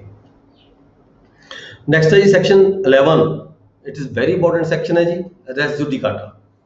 ਰੈਸ ਜੁਡੀਕਾਟਾ ਕੀ ਹੁੰਦਾ ਹੈ? ਰੈਸ ਜੁਡੀਕਾਟਾ ਇਸ ਨੂੰ ਕਿਹਾ ਜਾਂਦਾ ਹੈ ਜਦੋਂ ਕੋਈ ਸੇਮ ਪਾਰਟੀਆਂ ਦੇ ਵਿਚਕਾਰ ਸੇਮ ਸਬਜੈਕਟ ਮੈਟਰ ਨੂੰ ਲੈ ਕੇ, ਸੇਮ ਵਿਸ਼ੇ ਨੂੰ ਲੈ ਕੇ, ਸੇਮ ਗਰਾਊਂਡ ਦੇ ਉੱਪਰ, ਠੀਕ ਹੈ ਜੀ, ਮੁਕੱਦਮਾ ਆਲਰੇਡੀ ਪਹਿਲਾਂ ਡਿਸਾਈਡ ਹੋ ਚੁੱਕਿਆ ਹੋਵੇ ਪਾਰਟੀਆਂ ਦੇ ਵਿਚਕਾਰ। ਮਤਲਬ ਕਹਿਣ ਦਾ ਭਾਵ ਇਹ ਹੈ ਵੀ ਰਿਲੀਫ ਕਲੇਮ ਕੀਤੀ ਗਈ ਸੀ, ਰਿਲੀਫ ਦੇਣ ਤੋਂ ਕੋਰਟ ਨੇ ਮਨਾ ਕਰ ਦਿੱਤਾ ਪਹਿਲਾਂ, ਠੀਕ ਹੈ, ਹੁਣ ਆ ਕੇ 6 ਮਹੀਨੇ ਬਾਅਦ ਜਾਂ ਸਾਲ ਬਾਅਦ ਜਾਂ 2 ਮਹੀਨੇ ਬਾਅਦ ਦੁਬਾਰਾ ਆਪਾਂ ਉਹੀ ਮੁਕੱਦਮਾ ਫੇਰ ਦਾਇਰ ਕਰ ਦੇਣਾ ਕਿਸੇ ਹੋਰ ਕੋਰਟ ਦੇ ਵਿੱਚ। ਠੀਕ ਹੈ, ਮੰਨ ਲਓ ਡਿਸਟ੍ਰਿਕਟ ਕੋਰਟ ਹੈਗੀ ਹੈ, ਡਿਸਟ੍ਰਿਕਟ ਕੋਰਟ ਦੇ ਸਬਆਰਡੀਨੇਟ ਕੋਰਟਸ ਹੁੰਦੀਆਂ ਨੇ, ਇੱਕ ਕੋਰਟ ਵੱਲੋਂ ਪਹਿਲਾਂ ਮੁਕੱਦਮਾ ਫੈਸਲਾ ਹੋ ਚੁੱਕਿਆ ਸੇਮ ਸਬਜੈਕਟ ਮੈਟਰ ਦਾ, ਸੇਮ ਪਾਰਟੀਆਂ ਵਿਚਕਾਰ, ਸੇਮ ਗਰਾਊਂਡ, ਸੇਮ ਰਿਲੀਫ ਨੂੰ ਮੰਗਦੇ ਹੋਏ ਰਿਲੀਫ ਗ੍ਰਾਂਟ ਨਹੀਂ ਕੀਤੀ ਕੋਰਟ ਨੇ ਮੁਕੱਦਮਾ ਡਿਸਮਿਸ ਕਰ ਦਿੱਤਾ, ਠੀਕ ਹੈ, ਜਾਂ ਡਿਸਾਈਡ ਕਰ ਦਿੱਤਾ, ਪਾਰਟ ਨੇ ਡਿਸਾਈਡ ਕਰ ਦਿੱਤਾ ਜਾਂ ਮੁਕੱਦਮਾ ਡਿਸਮਿਸ ਕਰ ਦਿੱਤਾ, ਤਾਂ ਉਹੀ ਕੇਸ ਦੁਬਾਰਾ ਫਿਰ ਮਾੜਾ ਮੋਟਾ ਤੋੜ ਮਰੋੜ ਕੇ, ਠੀਕ ਹੈ, ਦੁਬਾਰਾ ਆਪਾਂ ਫਿਰ ਕਿਸੇ ਕੋਰਟ ਦੇ ਵਿੱਚ ਦਾਇਰ ਕਰ ਦਿੰਦੇ ਹਾਂ, ਸੈਸ਼ਨ ਕੋਰਟ ਦੇ ਵਿੱਚ ਦਾਇਰ ਕਰ ਦਿੰਦੇ ਹਾਂ, ਸੈਸ਼ਨ ਕੋਰਟ ਉਸ ਨੂੰ ਕਿਸੇ ਹੋਰ ਕੋਰਟ 'ਚ ਭੇਜ ਦਿੰਦੀ ਹੈ, ਠੀਕ ਹੈ। ਫਿਰ ਉਸ ਕੋਰਟ ਵੱਲੋਂ ਜਦੋਂ ਕੋਈ ਸਮਨਿੰਗ ਹੁੰਦੀ ਹੈ, ਪ੍ਰੋਪਰ ਪਾਰਟੀਆਂ ਨੂੰ ਸਮਨਿੰਗ ਹੁੰਦੀ ਹੈ, ਤਾਂ ਉਹ ਪਾਰਟੀਆਂ ਅੱਗੇ ਦੱਸਦੀਆਂ ਨੇ ਵੀ ਇਹ ਤਾਂ ਮੁਕੱਦਮਾ ਜੀ ਆਲਰੇਡੀ ਆਹ ਕਾਪੀ ਹੈਗੀ ਆ, ਇਹ ਪਹਿਲੀ ਆਲਰੇਡੀ ਡਿਸਾਈਡ ਹੋ ਚੁੱਕਿਆ ਹੈ, ਸੇਮ ਪਾਰਟੀਆਂ ਸੀ, ਸੇਮ ਸਬਜੈਕਟ ਮੈਟਰ ਸੀਗਾ, ਠੀਕ ਹੈ। ਤਾਂ ਉਹ ਜਿਹੜਾ ਮੁਕੱਦਮਾ ਹੈਗਾ ਉਹ ਦੁਬਾਰਾ ਕੋਰਟ ਦੇ ਵਿੱਚ ਨਹੀਂ ਚੱਲ ਸਕਦਾ, ਉਹਦੀ ਜਿਹੜੀ ਪ੍ਰੋਸੀਡਿੰਗ ਨੇ ਦੁਬਾਰਾ ਨਹੀਂ ਚੱਲਣਗੀਆਂ। ਇਹ ਆਮ ਤੌਰ ਤੇ ਹੁੰਦਾ ਹੈ। ਇਹ ਜਿਹੜਾ ਸੈਕਸ਼ਨ ਹੈਗਾ ਇਹ ਪ੍ਰੈਕਟੀਕਲ ਦੇ ਵਿੱਚ ਔਰ ਕੁਐਸਚਨ ਦੇ ਵਿੱਚ ਵੀ ਪੱਕਾ ਆਉਂਦਾ ਹੈ। ਜ਼ਿਆਦਾਤਰ ਇਹ ਕੁਐਸਚਨ 90% ਇਹ ਤੁਹਾਡੇ ਜਿਹੜਾ ਪੇਪਰ ਹੈਗਾ ਉਹਦੇ ਵਿੱਚ ਆਉਣ ਦੀ ਸੰਭਾਵਨਾ ਬਣੀ ਹੁੰਦੀ ਹੈ। ਮੈਂ ਜਿੰਨੇ ਵੀ ਕੁਐਸਚਨ ਪੇਪਰ ਦੇਖਿਆ ਹਰ ਇੱਕ ਪੇਪਰ 'ਚ ਲਗਭਗ ਇਹ ਕੁਐਸਚਨ ਜ਼ਰੂਰ ਆਉਂਦਾ ਹੈਗਾ। ਰੈਜੂਡੀਕਾਟਾ ਸੈਕਸ਼ਨ 11 ਤੁਹਾਨੂੰ ਜਵਾਨੀ ਯਾਦ ਹੋਣਾ ਚਾਹੀਦਾ, ਤੁਸੀਂ ਕਿਤਾਬ ਇੱਧਰ ਉੱਧਰ ਨਾ ਫੁੱਲਦੇ ਫਿਰੋ, ਜਦੋਂ ਇਹ ਕੁਐਸਚਨ ਆਵੇ ਸਿੱਧੇ ਡਾਇਰੈਕਟ ਸੈਕਸ਼ਨ 11 ਤੇ ਪਹੁੰਚਣਾ ਹੈ। ਸਰ ਇੱਕ ਇਹਦੇ ਵਿੱਚ ਸਰ ਪਲੀਜ਼ ਹੈਲੋ ਹਾਂਜੀ ਸਰ ਇਹ ਕਿਸ ਨਾਲ ਉਹਦਾ ਰੈਸਿਪੀਟਰ ਵਿੱਚ ਐਸਟਾਪੋਲ ਵਿੱਚ ਕੀ ਫਰਕ ਹੈ? ਹਾਂਜੀ ਐਸਟਾਪੋਲ ਵਿੱਚ ਕੀ ਫਰਕ ਹੈ? ਉਹਦੇ ਵਿੱਚ ਐਸਟਾਪੋਲ ਕੀ ਹੁੰਦਾ? ਕਿੱਥੇ ਹੈ? ਕਿੱਥੇ ਹੈ ਉਹ? ਪਹਿਲਾਂ ਆਪਾਂ ਇਸ ਨੂੰ ਸੈਕਸ਼ਨ 11 ਨੂੰ ਪੜ੍ਹ ਲਈਏ, ਪੂਰਾ ਕੰਪਲੀਟ ਕਰੀਏ, ਅਜੇ ਕਾਫੀ ਲੰਮਾ ਚੌੜਾ ਹੈਗਾ ਇਹ, ਠੀਕ ਹੈ। ਠੀਕ ਹੈ ਸਰ। ਐਸਟੋਪਲ ਹੁੰਦਾ, ਹਾਂ, ਕਿਸੇ ਨੂੰ ਕੋਈ ਕਿਸੇ ਕਾਰਵਾਈ ਤੋਂ ਰੋਕ ਦੇਣਾ, ਠੀਕ ਹੈ, ਉਹ ਹੁੰਦਾ ਐਸਟੋਪਲ, ਕਿਸੇ ਨੂੰ ਕਿਸੇ ਕਾਰਵਾਈ ਕਰਨ ਤੋਂ ਫਰਦਰ ਰੋਕ ਦੇਣਾ ਵੀ ਨਹੀਂ। No court shall try any suit or issue in which the matter directly or substantially, मतलब directly और indirectly तौर पे issue same होवे, ठीक है। Former suit between the same parties or the between the parties under whom they or any of the claim litigating same होवे, पार्टियां litigate कर रही होन, same title होवे, court competent ਕੋਰਟ ਦੀ ਜਿਹੜੀ ਹੈਗੀ ਕੰਪੀਟੈਂਸੀ ਪੂਰੀ ਹੋਵੇ, ਉਸ ਵੱਲੋਂ ਡਿਸਾਈਡ ਹੋ ਚੁੱਕਿਆ ਹੋਵੇ, ਤਾਂ ਦੁਬਾਰਾ ਉਹ ਮੁਕੱਦਮਾ ਜਿਹੜਾ ਹੈਗਾ ਦਾਇਰ ਨਹੀਂ ਹੋ ਸਕਦਾ ਕਿਸੇ ਵੀ ਕੋਰਟ ਦੇ ਵਿੱਚ। ਅੱਗੇ ਦੱਸਿਆ ਵੀ ਕਿਹੜੇ ਕਿਹੜੇ ਮੁਕੱਦਮੇ ਫਾਈਨਲੀ ਡਿਸਾਈਡਡ ਬਾਈ ਸੱਚ ਕੋਰਟ ਐਕਸਪਲੇਨੇਸ਼ਨ। ਅੱਗੇ ਇਸ ਸੈਕਸ਼ਨ ਦੀਆਂ ਜਿਹੜੀਆਂ 11 ਹੈਗੀ ਹੈ, ਇਹਦੀਆਂ ਕੁਝ ਐਕਸਪਲੇਨੇਸ਼ਨ ਦਿੱਤੀਆਂ ਗਈਆਂ ਨੇ। ਦੇਖੋ ਥੋੜਾ ਧਿਆਨ ਨਾਲ ਦੇਣਾ, ਤੁਸੀਂ ਦੇਖਣਾ, ਤੁਸੀਂ ਹੁਣ ਤੁਹਾਨੂੰ ਜਿਹੜਾ ਕੁਐਸਚਨ ਹੈ ਉਹ ਕਿਸੇ ਇੱਕ ਐਕਸਪਲੇਨੇਸ਼ਨ ਦੇ ਸੰਬੰਧ ਵਿੱਚ ਵੀ ਆ ਸਕਦਾ ਹੈ।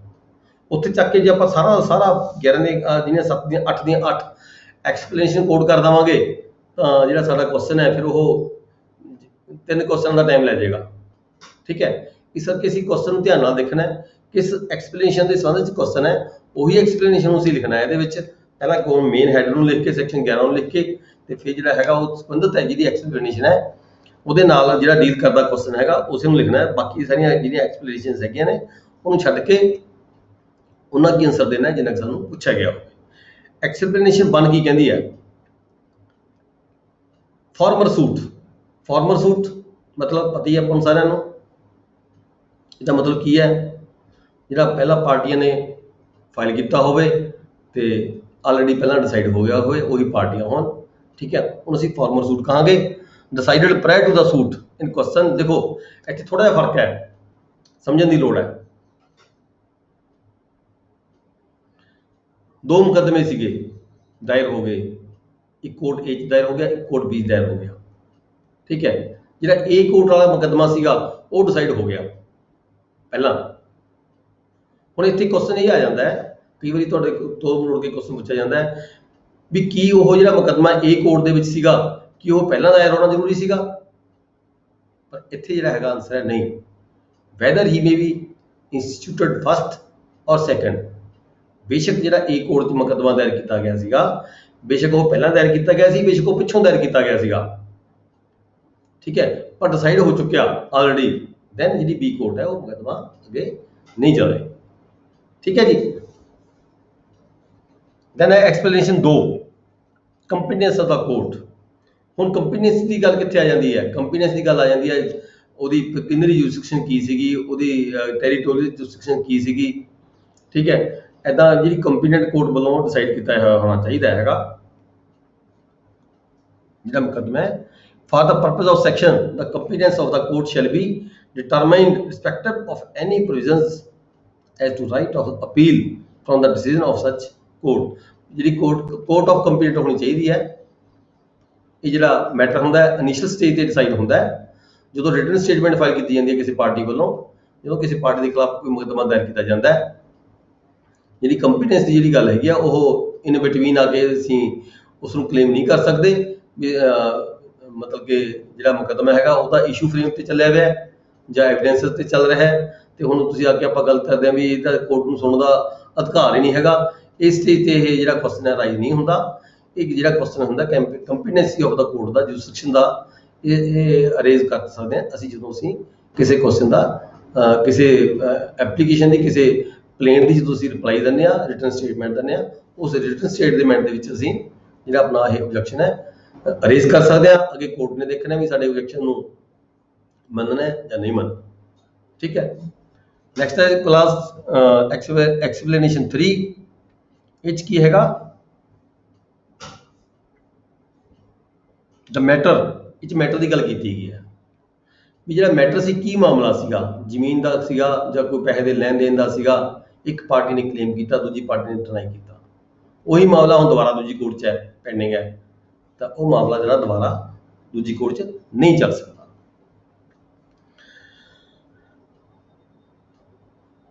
ਨੈਕਸਟ ਹੈ ਐਕਸਪਲੇਨੇਸ਼ਨ 4। ਇਹਦੇ ਵਿੱਚ ਕੀ ਹੈ ਐਨੀ ਮੈਟਰ ਗਰਾਊਂਡ ਆਫ ਡਿਫੈਂਸ ਔਰ ਅਟੈਕ। ਕੋਰਟਾਂ ਵੱਲੋਂ ਪਾਰਟੀਆਂ ਵੱਲੋਂ ਕੀ ਗਰਾਊਂਡ ਲਿੱਤੀ ਗਈ ਸੀਗੀ ਜਦੋਂ ਮੁਕੱਦਮਾ ਦਾਇਰ ਕੀਤਾ, ਉਹਦੀ ਕੀ ਗਰਾਊਂਡ ਸੀ, ਕਿਸ ਗਰਾਊਂਡ ਦੇ ਬੇਸਿਸ ਤੇ ਮੁਕੱਦਮਾ ਦਾਇਰ ਕੀਤਾ ਗਿਆ ਸੀਗਾ ਤੇ ਦੂਜੀ ਪਾਰਟੀ ਨੇ ਕੀ ਡਿਫੈਂਸ ਲਿੱਤੇ ਸੀਗੇ ਉਸ ਮੁਕੱਦਮੇ ਦੀ ਪੈਰਵਾਈ ਦੇ ਵਿੱਚ ਕੀ ਡਿਫੈਂਸ ਲਿੱਤੇ ਸੀਗੇ। ਠੀਕ ਹੈ। That should be the same. ਉਹੀ ਗਰਾਊਂਡ ਹੋਣੀ ਚਾਹੀਦੀ ਹੈ, ਉਹੀ ਡਿਫੈਂਸ ਹੋਣੇ ਚਾਹੀਦੇ ਨੇ। ਤਦ ਇਹ ਹੈ ਜਿਹੜਾ ਹੈਗਾ ਉਹ ਐਕਸਪਲੇਨੇਸ਼ਨ ਕਲੀਅਰ ਕੀਤਾ ਹੈਗਾ। ਸੇਮ ਮੁਕੱਦਮਾ ਉਸ ਨੂੰ ਕਿਹਾ ਜਾਏਗਾ ਸੇਮ ਗਰਾਊਂਡ ਹੋਣ, ਸੇਮ ਉਹਦੇ ਵਿੱਚ ਡਿਫੈਂਸ ਲਏ ਗਏ ਹੋਣ ਦੂਜੀ ਪਾਰਟੀ ਵੱਲੋਂ। ਫਿਰ ਹੈ ਐਕਸਪਲੇਨੇਸ਼ਨ 5। ਐਕਸਪਲੇਨੇਸ਼ਨ 5 'ਚ ਕੀਤਾ ਰਿਲੀਫ ਦੀ ਗੱਲ ਕੀਤੀ ਹੈ। ਰਿਲੀਫ ਕਲੇਮ ਜਦੋਂ ਕੋਈ ਮੁਕੱਦਮਾ ਕਿਸੇ ਪਾਰਟੀ ਨੇ ਫਾਈਲ ਕੀਤਾ ਸੀਗਾ ਤਾਂ ਉਸਨੇ ਕਿਹੜੀ ਰਿਲੀਫ ਕਲੇਮ ਕੀਤੀ ਸੀਗੀ ਕਿ ਉਹੀ ਰਿਲੀਫ ਹੁਣ ਦੁਬਾਰਾ ਪਾਰਟੀ ਫਿਰ ਮੰਗ ਰਹੀ ਹੈ ਕਿ ਜੀ ਮੁਕੱਦਮਾ ਦਾਇਰ ਕਰ ਰਹੀ ਹੈ ਦੁਬਾਰਾ। ਠੀਕ ਹੈ। ਜੇ ਸੇਮ ਰਿਲੀਫ ਹੈਗੀ ਹੈ ਤਾਂ ਜਿਹੜਾ ਹੈਗਾ ਦੁਬਾਰਾ ਦੂਜਾ ਸੂਟ ਹੈ ਉਹ ਨਹੀਂ ਫਾਈਲ ਕੀਤਾ ਜਾ ਸਕਦਾ। ਐਕਸਪਲੇਨੇਸ਼ਨ 6 ਹੈਗੀ ਹੈ bona fide where persons litigate bona fide public right or private right.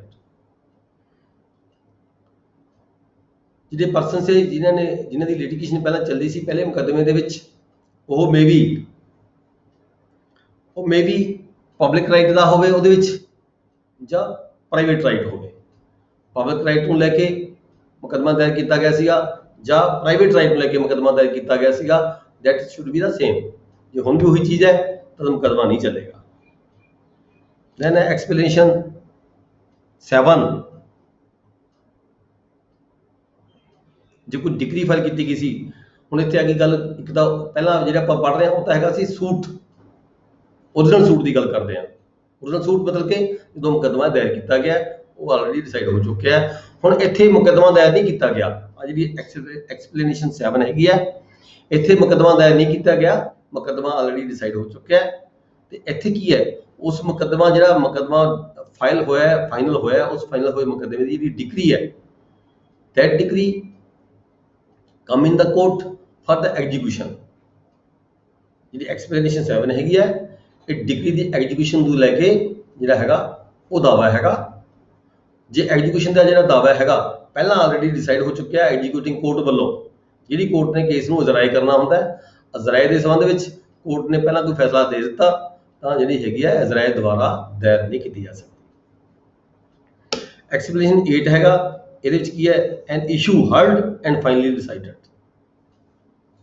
ਕੋਈ ਇਸ਼ੂ ਹੈ ਪਹਿਲਾਂ ਹਰਡ ਹੋ ਚੁੱਕਿਆ, ਪਾਰਟੀਆਂ ਨੂੰ ਕੋਰਟ ਨੇ ਸੁਣ ਲਿਆ, ਠੀਕ ਹੈ ਜੀ, ਤੇ ਮੈਟਰ ਡਿਸਾਈਡ ਹੋ ਚੁੱਕਿਆ, ਦੈਨ ਦੁਬਾਰਾ ਰੈਸਟ ਡਿਊਟੀ ਕਰਦਾ ਮਤਲਬ ਕਿ ਉਹ ਦੁਬਾਰਾ ਮੁਕੱਦਮਾ ਹੈਗਾ ਨਹੀਂ ਚੱਲ ਸਕਦਾ। ਇਹ ਜਿਹੜਾ ਸੈਕਸ਼ਨ ਹੈ ਤੁਹਾਡਾ ਜੀ ਇਹ ਬਹੁਤ ਇੰਪੋਰਟੈਂਟ ਹੈ। ਇਸ ਨੂੰ ਦੁਬਾਰਾ ਤੁਸੀਂ ਇੱਕ ਵਾਰੀ ਦੋ ਵਾਰੀ ਫਿਰ ਦੇਖ ਲਿਓ। ਪਰ ਕੁਐਸਚਨ ਇਹ ਹੈਗਾ ਵੀ ਤੁਹਾਨੂੰ ਇਹਦੇ ਵਿੱਚੋਂ ਐਕਸਪਲੇਨੇਸ਼ਨ ਇੱਕ ਜਾਂ ਦੋ ਕਿਸੇ ਵੀ ਐਕਸਪਲੇਨੇਸ਼ਨ ਦੇ ਸੰਬੰਧ ਕੁਐਸਚਨ ਆ ਸਕਦਾ ਹੈ। ਉੱਥੇ ਤੁਸੀਂ ਸਾਰਾ ਕੁਝ ਲਿਖਣ ਦੀ ਲੋੜ ਨਹੀਂ ਹੈਗੀ, ਠੀਕ ਹੈ ਜੀ। ਉਹਨਾਂ ਕੀ ਆਨਸਰ ਦੇਣਾ ਹੈ ਜਿਹਦਾ ਕਿ ਕੁਐਸਚਨ ਪੁੱਛਿਆ ਗਿਆ। ਨੈਕਸਟ ਸੈਕਸ਼ਨ 12 ਸੈਕਸ਼ਨ 12 ਡੀਲ ਕਰਦੀ ਹੈ ਜੀ ਬਾਰ ਟੂ ਫਰਦਰ ਸੂਟਸ। ਜਦੋਂ ਕਿਸੇ ਵਿਅਕਤੀ ਨੂੰ ਕਿਸੇ ਪਲੈਂਟਿਫ ਨੂੰ ਕੋਈ ਸੂਟ ਮੁਕੱਦਮਾ ਦੁਬਾਰਾ ਦਾਇਰ ਕਰਨ ਤੋਂ ਰੋਕਿਆ ਗਿਆ ਹੋਵੇ, ਠੀਕ ਹੈ ਜੀ, ਵੀ ਤੂੰ ਇਸ ਨਿਸ਼ਚਿਤ ਦਾ ਜਿਹੜਾ ਮੁਕੱਦਮਾ ਹੈ ਪਹਿਲਾਂ ਕਦੇ ਉਹਨੇ ਫਾਈਲ ਕੀਤਾ ਹੋਵੇ, ਦੁਬਾਰਾ ਕਿਸੇ ਕੋਰਟ ਨੇ ਫੈਸਲਾ ਕਰਤਾ ਹੋਵੇ, ਵੇਅਰ ਇਹ ਪਲੈਂਟਿਫ ਇਜ਼ ਪ੍ਰੈਕਲੂਡਡ, ਰੋਕਾ ਗਿਆ ਹੋਵੇ ਬਾਈ ਦਾ ਰੂਲਾਂ ਵਿੱਚ ਹੀ ਉਹਨੂੰ ਵੀ ਨਹੀਂ ਤੁਸੀਂ ਇਹ ਮੁਕੱਦਮਾ ਦਾਇਰ ਨਹੀਂ ਕਰ ਸਕਦੇ, ਤੁਹਾਡੀ ਜੁਰਿਸਡਿਕਸ਼ਨ ਆਪਦੀ ਨਹੀਂ ਹੈਗੀ, ਤੁਹਾਡੀ ਆਪਦੀ ਪਾਵਰ ਹੀ ਨਹੀਂ ਹੈਗੀ, ਤੁਸੀਂ ਇਹ ਮੁਕੱਦਮਾ ਦਾਇਰ ਕਰ ਹੀ ਨਹੀਂ ਸਕਦੇ, ਠੀਕ ਹੈ ਜੀ। ਵੇਅਰ ਇਹ plaintiff is precluded by rules from instituting a further suit. Further ਮਤਲਬ ਪਹਿਲਾਂ ਉਹਨੇ ਕਿਤੇ ਦਾਇਰ ਕੀਤਾ, ਡਿਸਾਈਡ ਕਰਦਾ ਕੋਰਟ ਨੇ ਵੀ ਨਹੀਂ ਨਿਯਮ ਇਹ ਕਹਿੰਦੇ ਨੇ, ਰੂਲ ਇਹ ਕਹਿੰਦੇ ਨੇ ਵੀ ਤੂੰ ਮੁਕੱਦਮਾ ਦਾਇਰ ਨਹੀਂ ਕਰ ਸਕਦਾ, ਦੁਬਾਰਾ ਫਿਰ ਉਹ ਮੁਕੱਦਮਾ ਵਿਅਕਤੀ ਹੈ ਜੇ ਚਾਹੇ ਕਿਸੇ ਹੋਰ ਕੋਰਟ ਦੇ ਵਿੱਚ ਦਾਇਰ ਕਰਨਾ ਤਾਂ ਨਹੀਂ ਕੀਤਾ ਜਾ ਸਕਦਾ, ਠੀਕ ਹੈ ਜੀ। ਨੈਕਸਟ ਹੈ ਸੈਕਸ਼ਨ 13 ਵੈਨ ਫੋਰਨ ਜਜਮੈਂਟਸ ਨਾਟ ਕਨਕਲੂਸਿਵ। ਜਿਹੜੀਆਂ ਫੋਰਨ ਜਜਮੈਂਟਸ ਹੁੰਦੀਆਂ ਨੇ ਉਹਨਾਂ ਨੂੰ ਕਨਕਲੂਸਿਵ ਕਦੋਂ ਨਹੀਂ ਮੰਨਣਾ, ਮਤਲਬ ਇੱਥੇ ਲਾਗੂ ਕਦੋਂ ਨਹੀਂ ਕਰਨਾ, ਕਿ ਕਿਹੜੇ ਕਾਰਨ ਹੈ ਐਸੇ ਜਦੋਂ ਫੋਰਨ ਦੇ ਵਿੱਚ ਕੋਈ ਜਜਮੈਂਟ ਹੋ ਕੇ ਆਈ ਹੋਵੇ, ਆਪਣੇ ਇੰਡੀਆ 'ਚ ਆਈ ਹੋਵੇ, ਜਜਮੈਂਟ ਕਿਸੇ ਫੋਰਨ ਕੋਰਟ ਨੇ ਦਿੱਤੀ ਹੋਵੇ। ਆਪਾਂ ਫੋਰਨ ਜਜਮੈਂਟ ਦੀ ਪਹਿਲਾਂ ਗੱਲ ਕਰੀ ਸੀਗੀ, ਬਾਹਰਲੀ ਕੋਰਟ ਫੋਰਨ ਕਿਸੇ ਹੋਰ ਬਾਹਰਲੇ ਡਿਸਟ੍ਰਿਕਟ 'ਚ ਕੋਈ ਜਜਮੈਂਟ ਦਿੱਤੀ ਹੋਵੇ ਕਿਸੇ ਕੋਰਟ ਨੇ, ਤਾਂ ਉਹਨੂੰ ਉਹ ਕਨਕਲੂਸਿਵ ਕਦੋਂ ਇੰਡੀਆ ਵਿੱਚ ਨਹੀਂ ਹੁੰਦੀ, ਮਤਲਬ ਇੰਡੀਆ ਵਿੱਚ ਉਸ ਨੂੰ ਲਾਗੂ ਕਦੋਂ ਨਹੀਂ ਕੀਤਾ ਜਾਂਦਾ, ਕਿਹੜੇ ਕਾਰਨ ਐਸੇ ਹੈਗੇ ਨੇ। ਨੰਬਰ 1 ਇਹਦੇ ਵਿੱਚ ਹੈਗਾ where it has not been pronounced by court competent jurisdiction. ਜਦੋਂ ਕਿਸੇ ਕੋਰਟ ਨੂੰ ਉਹ ਮੁਕੱਦਮਾ ਟਰਾਈ ਕਰਨ ਦੀ ਪਾਵਰ ਹੀ ਨਹੀਂ ਹੈਗੀ ਸੀਗੀ, ਪਰ ਉਸ ਕੋਰਟ ਨੇ ਮੁਕੱਦਮਾ ਉਹ ਟਰਾਈ ਕਰ ਲਿਆ ਤੇ ਫੈਸਲਾ ਸੁਣਾਤਾ, ਤਾਂ ਉਹ ਜਿਹੜੀ ਕੋਰਟ ਦਾ ਜਿਹੜਾ ਮੁਕੱਦਮਾ ਹੈ ਇਹ ਇੰਡੀਆ ਦੇ ਵਿੱਚ ਜਿਹੜਾ ਹੈਗਾ ਉਹ ਲਾਗੂ ਨਹੀਂ ਹੋਏਗਾ। ਇਸੇ ਤਰ੍ਹਾਂ ਕਲੌਜ਼ B ਹੈਗੀ ਹੈ where it has not been given on the merits of the case. ਜਦੋਂ ਕੋਈ ਮੁਕੱਦਮਾ ਮੈਰਿਟ ਦੇ ਬੇਸ ਤੇ ਫੈਸਲਾ ਨਾ ਕੀਤਾ ਗਿਆ ਹੋਵੇ। ਇਸੇ ਤਰੀਕੇ ਹੈਗਾ ਕਲੌਜ਼ 3 ਹੈ C where it appears on the face of the proceeding.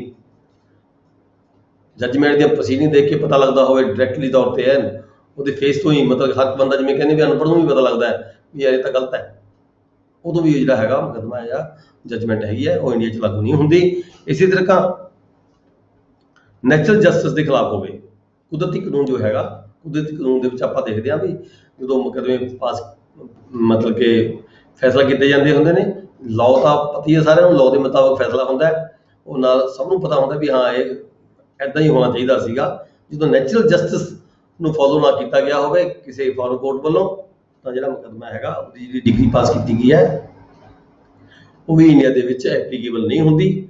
ਇਸੇ ਤਰੀਕੇ ਜਿਹੜੀ ਈ ਕਲੌਜ਼ ਹੈ, ਈ ਕਲੌਜ਼ ਕਿਹਾ ਗਿਆ ਵੀ ਜੇ ਕੋਈ ਡਿਗਰੀ ਫਰਾਡ ਨਾਲ ਲਈ ਗਈ ਹੋਵੇ, ਦੂਜੀ ਪਾਰਟੀ ਨੂੰ ਦੱਸੀ ਨਾ ਗਿਆ ਹੋਵੇ, ਐਕਸ ਪਾਰਟੀ ਡਿਗਰੀ ਲੈ ਲਈ ਹੋਵੇ, ਫਰਾਡ ਨਾਲ ਲੈ ਲਈ ਗਈ ਹੋਵੇ, ਝੂਠੀ ਦੂਰ ਦੀ ਮਤਲਬ ਕਿ ਗਲਤ ਕੋਈ ਤਰੀਕਾ ਅਪਣਾ ਕੇ ਕੋਈ ਡਿਗਰੀ ਪਾਸ ਕਰਵਾ ਲਈ ਹੋਵੇ ਫੋਰਨ ਕੋਰਟ ਦੇ ਵਿੱਚੋਂ, ਉਹ ਡਿਗਰੀ ਵੀ ਜਿਹੜੀ ਇੰਡੀਆ ਦੇ ਵਿੱਚ ਹੈ ਐਪਲੀਕੇਬਲ ਨਹੀਂ ਹੋਏਗੀ, ਐਗਜ਼ੀਕਿਊਟੇਬਲ ਨਹੀਂ ਹੋਏਗੀ। ਨੈਕਸਟ ਹੈ F clause claim founded on breach of any law in force in India. ਕੋਈ ਕਲੇਮ ਹੈਗਾ ਇੰਡੀਆ ਦੇ ਵਿੱਚ ਜਿਹੜਾ ਉਹ ਨਹੀਂ ਕੀਤਾ ਜਾ ਸਕਦਾ, ਬ੍ਰੀਚ ਆਫ ਐਨੀ ਲਾਅ ਕਿਸੇ ਵੀ ਕਾਨੂੰਨ ਨੂੰ ਹੋਗਾ, ਕਾਨੂੰਨ ਦੇ ਅਗੇਂਸਟ ਹੈ, ਇੰਡੀਆ ਦੇ ਵਿੱਚ ਕਿਸੇ ਕਾਨੂੰਨ ਦੇ ਅਗੇਂਸਟ ਹੈ, ਪਰ ਫਿਰ ਵੀ ਉੱਥੇ ਕੋਰਟ 'ਚ ਫੋਰਨ ਕੋਰਟ 'ਚ ਜਜਮੈਂਟ ਲੈ ਲਈ ਵੀ ਇੱਦਾਂ ਨਹੀਂ ਆਹ ਡਿਗਰੀ ਪਾਸ ਕਰ ਦਿੱਤੀ, ਪਰ ਇੰਡੀਆ ਦੇ ਵਿੱਚ ਜਿਹੜਾ ਕਾਨੂੰਨ ਹੈਗਾ ਉਹ ਉਹਨੂੰ ਮਤਲਬ ਕਿ ਇਜਾਜ਼ਤ ਨਹੀਂ ਦਿੰਦਾ ਹੈਗਾ, ਤਾਂ ਇੱਦਾਂ ਦੀ ਜਿਹੜੀ ਡਿਗਰੀ ਹੈਗੀ ਆ ਉਹਨੂੰ ਵੀ ਫੋਰਨ ਜਜਮੈਂਟ ਨੂੰ ਇੰਡੀਆ ਦੇ ਵਿੱਚ ਲਾਗੂ ਨਹੀਂ ਕੀਤਾ ਜਾ ਸਕਦਾ। ਜਿਵੇਂ ਕਿ ਇਹਨੇ ਕਮੈਂਟਸ ਦਿੱਤਾ ਹੈ ex parte decree based on mere pleadings passed by the foreign court decree held not executable. ਜੇ ਕੋਈ ਐਕਸ ਪਾਰਟੀ ਡਿਗਰੀ ਕਿਸੇ ਕੋਰਟ ਤੋਂ ਫੋਰਨ ਕੋਰਟ ਤੋਂ ਲੈ ਲਈ ਹੈਗੀ ਕਿਸੇ ਵਿਅਕਤੀ ਨੇ, ਤਾਂ ਉਹ ਇੰਡੀਆ ਦੇ ਵਿੱਚ ਐਗਜ਼ੀਕਿਊਟ ਨਹੀਂ ਹੋਏਗੀ।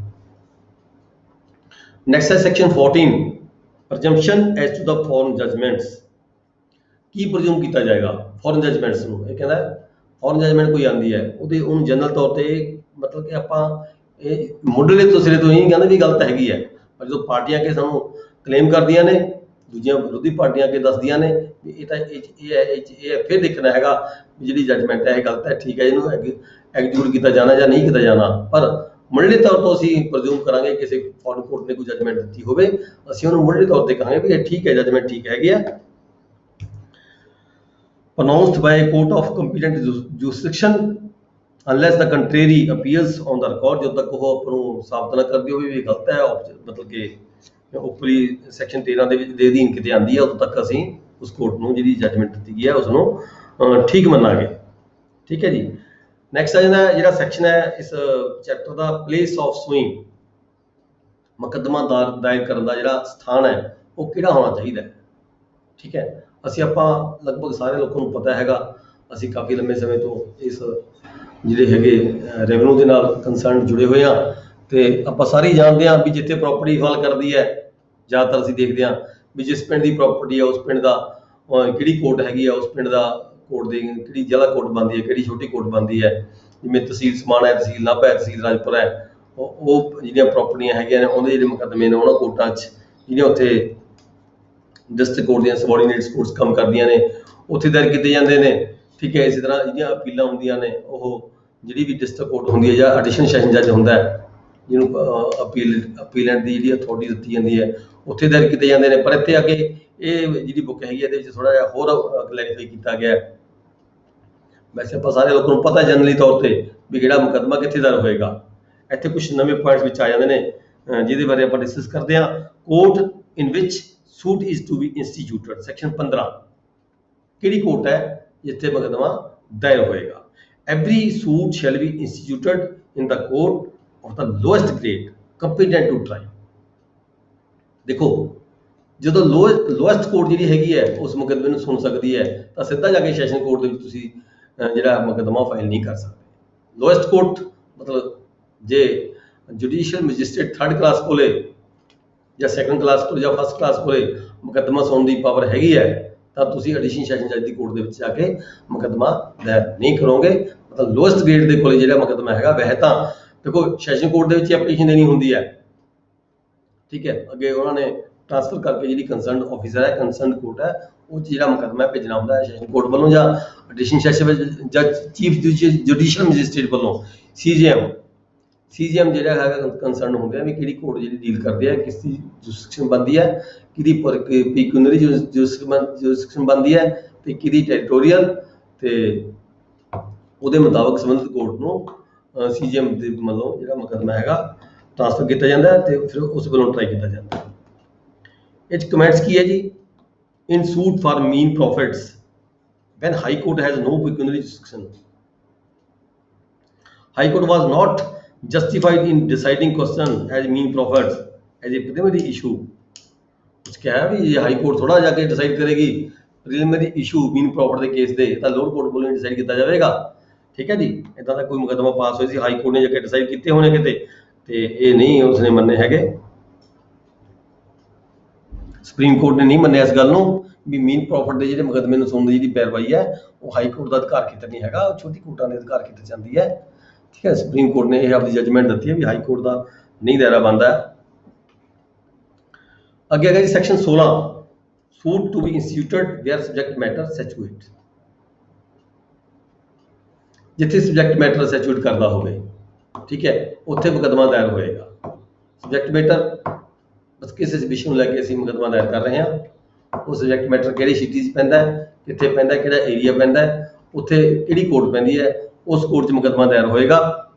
ਦੇਖੋ, ਜਿਵੇਂ suit to be instituted where subject matter situate subject to the pecuniary or other limitations prescribed by law suits। clause A ਕੀ ਕਹਿੰਦੀ ਹੈ? recovery of immovable property with or without rent or profit। ਕਿੱਥੇ ਦਾਇਰ ਹੋਏਗਾ ਜੀ? ਜਿੱਥੇ ਉਹ ਜ਼ਮੀਨ ਪੈਂਦੀ ਹੈ। ਠੀਕ ਹੈ, ਜਿੱਥੇ ਇਮੂਵੇਬਲ ਪ੍ਰਾਪਰਟੀ ਪੈਂਦੀ ਹੈ, ਜਿਹੜੀ ਉਸ ਕੋਰਟ ਉਸ ਏਰੀਏ ਨੂੰ ਉਸ ਕੋਰਟ ਨੂੰ ਪਾਰਟੀਕੂਲਰ ਲੈਂਡ ਨੂੰ ਕਿਹੜਾ ਪਿੰਡ ਪੈਂਦਾ, ਕਿਹੜਾ ਪਿੰਡ ਕਿਹੜੀ ਕੋਰਟ ਦੇ ਅਧੀਨ ਆਉਂਦਾ ਹੈਗਾ, ਉਸ ਕੋਰਟ ਦੇ ਵਿੱਚ ਇਹ ਮੁਕੱਦਮਾ ਦਾਇਰ ਹੋਏਗਾ। ਇਸ ਤਰ੍ਹਾਂ ਹੀ partition of immovable property, partition of immovable property ਜਿੱਥੇ ਆਪਾਂ ਨੂੰ ਪਤਾ ਜੇ ਐਗਰੀਕਲਚਰ ਲੈਂਡ ਹੈਗੀ ਹੈ ਤਾਂ ਰੈਵਨਿਊ ਕੋਰਟ 'ਚ ਜਾਏਗਾ। ਠੀਕ ਹੈ, ਜੇਕਰ ਪ੍ਰਾਪਰਟੀ ਜਿਹੜੀ ਹੈਗੀ ਆ ਗਵਰਨਮੈਂਟ ਕੋਲ ਹੈਗੀ ਹੈ ਤਾਂ ਉਹ ਜਿਸ ਪਿੰਡ ਦੀ ਜਿਹੜੀ ਜ਼ਮੀਨ ਹੈ ਉਹ ਪਿੰਡ ਕਿਹੜੀ ਕੋਰਟ ਦੇ ਅਧੀਨ ਆਉਂਦਾ ਹੈਗਾ ਉਸ ਕੋਰਟ ਵਿੱਚ ਦਾਇਰ ਹੋਏਗਾ। नेक्स्ट है foreclosure, for foreclosure, for sale, for redemption in the case mortgage और चार्ज अपॉन इमूवेबल प्रॉपर्टी। जे कोई इमूवेबल प्रॉपर्टी हैगी है, अचल जायदाद हैगी है, ਉਹਦਾ ਕੋਈ फोरक्लोजर ਦਾ ਮਾਮਲਾ ਹੈ ਜਾਂ ਉਹਦਾ ਕੋਈ ਰਿਡੈਂਪਸ਼ਨ ਦਾ ਮਾਮਲਾ ਹੈ ਜਾਂ ਉਹਦਾ ਕੋਈ ਮੌਰਗੇਜ ਦਾ ਮਾਮਲਾ ਹੈਗਾ, ਉਹਦੇ ਉੱਪਰ ਕੋਈ ਚਾਰਜ ਲੱਗਿਆ ਹੋਇਆ, ਉਸ ਪ੍ਰੋਪਰਟੀ ਦੇ ਉੱਪਰ ਕੋਈ ਭਾਰ ਹੈਗਾ, ਤਾਂ ਇਹ ਜਿਹੜੇ ਮੁਕੱਦਮੇ ਨੇ, ਚਾਹੇ ਉਹ ਫੋਰਕਲੋਜ਼ਰ ਦਾ ਹੋਵੇ, ਚਾਹੇ ਉਹ ਸੇਲ ਦਾ ਹੋਵੇ, ਚਾਹੇ ਉਹ ਰਿਡੈਂਪਸ਼ਨ ਦਾ ਹੋਵੇ, ਚਾਹੇ ਉਹ ਮੌਰਗੇਜ ਦਾ ਹੋਵੇ, ਤਾਂ ਜਿਹੜੀ ਜਿੱਥੇ ਪ੍ਰੋਪਰਟੀ ਪੈਂਦੀ ਹੈ ਉਸ ਪ੍ਰੋਪਰਟੀ ਦੇ ਅਧੀਨ ਜਿਹੜੀ ਕੋਰਟ ਪੈਂਦੀ ਹੈ, ਜਿਸ ਕੋਰਟ ਦੇ ਅਧੀਨ ਉਹ ਪਿੰਡ ਪੈਂਦਾ ਹੈ, ਉਸ ਕੋਰਟ ਦੇ ਵਿੱਚ ਦਾਇਰ ਕੀਤਾ ਜਾਵੇਗਾ।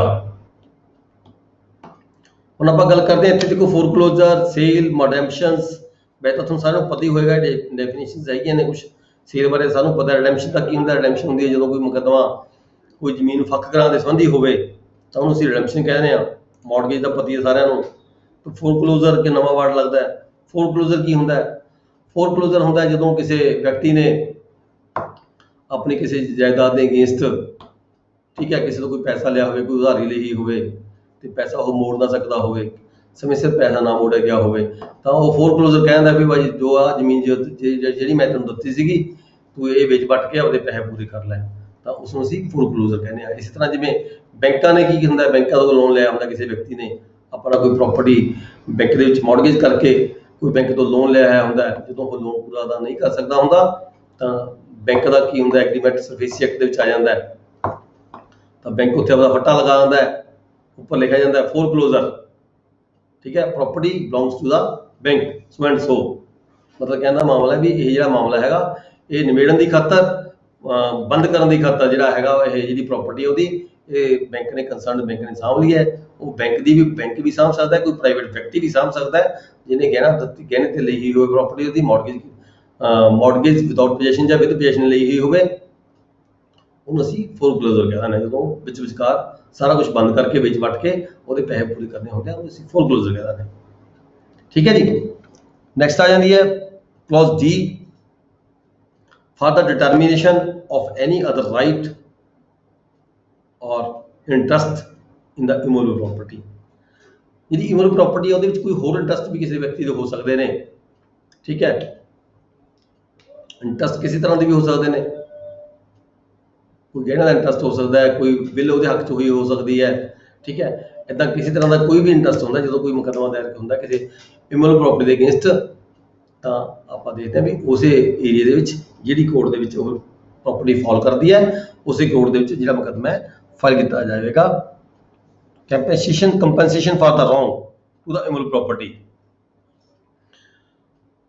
ਕਿਸੇ ਦੀ ਇਮੂਵੇਬਲ ਪ੍ਰੋਪਰਟੀ ਹੈ, ਠੀਕ ਹੈ, ਉਹਦੇ ਨਾਲ ਕਿਸੇ ਨੇ ਕੋਈ ਰੋਂਗ ਕਮਿਟ ਕੀਤਾ ਹੈ, ਕੋਈ ਮਿੱਟੀ ਪੁੱਟ ਰਹੀ ਜਾਂ ਕੋਈ ਹੋਰ ਨੁਕਸਾਨ ਕਰਤਾ ਪ੍ਰੋਪਰਟੀ ਨੂੰ ਕਿਸੇ ਦੀ ਨੂੰ, ਠੀਕ ਹੈ, ਉਹਦਾ ਕੰਪਨਸੇਸ਼ਨ ਦਾ ਜਿਹੜਾ ਕੋਈ ਮਾਮਲਾ ਹੈਗਾ, ਕੇਸ ਹੈਗਾ, ਮੁਕੱਦਮਾ ਹੈਗਾ, ਮਾਲਕ ਵੱਲੋਂ ਦਾਇਰ ਕੀਤਾ ਜਾਏਗਾ, ਤਾਂ ਉਹ ਵੀ ਸੰਬੰਧਿਤ ਕੋਰਟ ਵੱਲੋਂ ਸੰਬੰਧਿਤ ਕੋਰਟ ਵਿੱਚ ਦਰਜ ਕੀਤਾ ਜਾਵੇਗਾ ਜਿਸ ਕੋਰਟ ਦੇ ਅਧੀਨ ਇਹ ਪ੍ਰੋਪਰਟੀ ਪੈਂਦੀ ਹੈ। Shall be instituted. ਇਸ ਤਰ੍ਹਾਂ ਅੱਗੇ ਹੈਗਾ clause F, for the recovery of movable property. ਇੱਥੇ ਦੇਖੋ ਮੂਵੇਬਲ ਪ੍ਰੋਪਰਟੀ ਦੀ ਗੱਲ ਕੀਤੀ ਹੈ, ਉੱਪਰ ਅਸਾਂ ਸਾਰਾ ਪੜ੍ਹਿਆ ਹੈਗਾ ਜਿੰਨਾ, ਉਹ ਸਾਰਾ ਇਮੂਵੇਬਲ ਪ੍ਰੋਪਰਟੀ ਦੀਆਂ ਅਚਲ ਜਾਇਦਾਦ ਦੀ ਗੱਲ ਕਰ ਰਹੇ ਸੀਗੇ। ਇੱਥੇ ਆ ਕੇ ਇਸ ਨੇ ਗੱਲ ਕੀਤੀ ਹੈ ਫਾਰ ਦਾ ਮੂਵੇਬਲ ਪ੍ਰੋਪਰਟੀ, ਚਲ ਜਾਇਦਾਦ ਦੀ ਗੱਲ ਕੀਤੀ ਹੈ F ਕਲੌਜ਼ ਦੇ ਵਿੱਚ। For the recovery of the movable property actually under distinct or attachment। कोई movable property है वो अटैच हुई भी है, ठीक है जी, movable property अटैच हुई भी है। इत्थे आपां गल कर लिया जिवें फसल है, फसल अटैच हुई भी है किसी व्यक्ति की, ठीक है। फसल नूं भी असीं movable property की परिभाषा च कहंदे, जिवें आपां पहलां डेफिनेशन क्लास पढ़ के गए हां। शैल बी इंस्टीट्यूटेड, थल्ले अगे लाइन देती किसने भी वो मुकदमे जिहड़े सारे उपर दिखाए गए ने, shall be instituted in the court within the local limits of whose jurisdiction the property is situate। जिस उस कोर्ट ਦੀ ਹੱਦ ਦੇ ਵਿੱਚ ਪ੍ਰੋਪਰਟੀ ਪੈਂਦੀ ਹੈ, ਉਸ ਕੋਰਟ ਦੇ ਵਿੱਚ ਇਹ ਸਾਰੇ ਜਿਹੜੇ ਮੁਕੱਦਮੇ ਨੇ ਉੱਪਰ ਆਪਾਂ ਗੱਲ ਕੀਤੀ ਹੈ A ਤੋਂ ਲੈ ਕੇ F ਤੱਕ ਦੀ, ਉਸ ਕੋਰਟ ਦਰਜ ਕੀਤੇ ਜਾਣਗੇ, ਦਾਇਰ ਕੀਤੇ ਜਾਣਗੇ।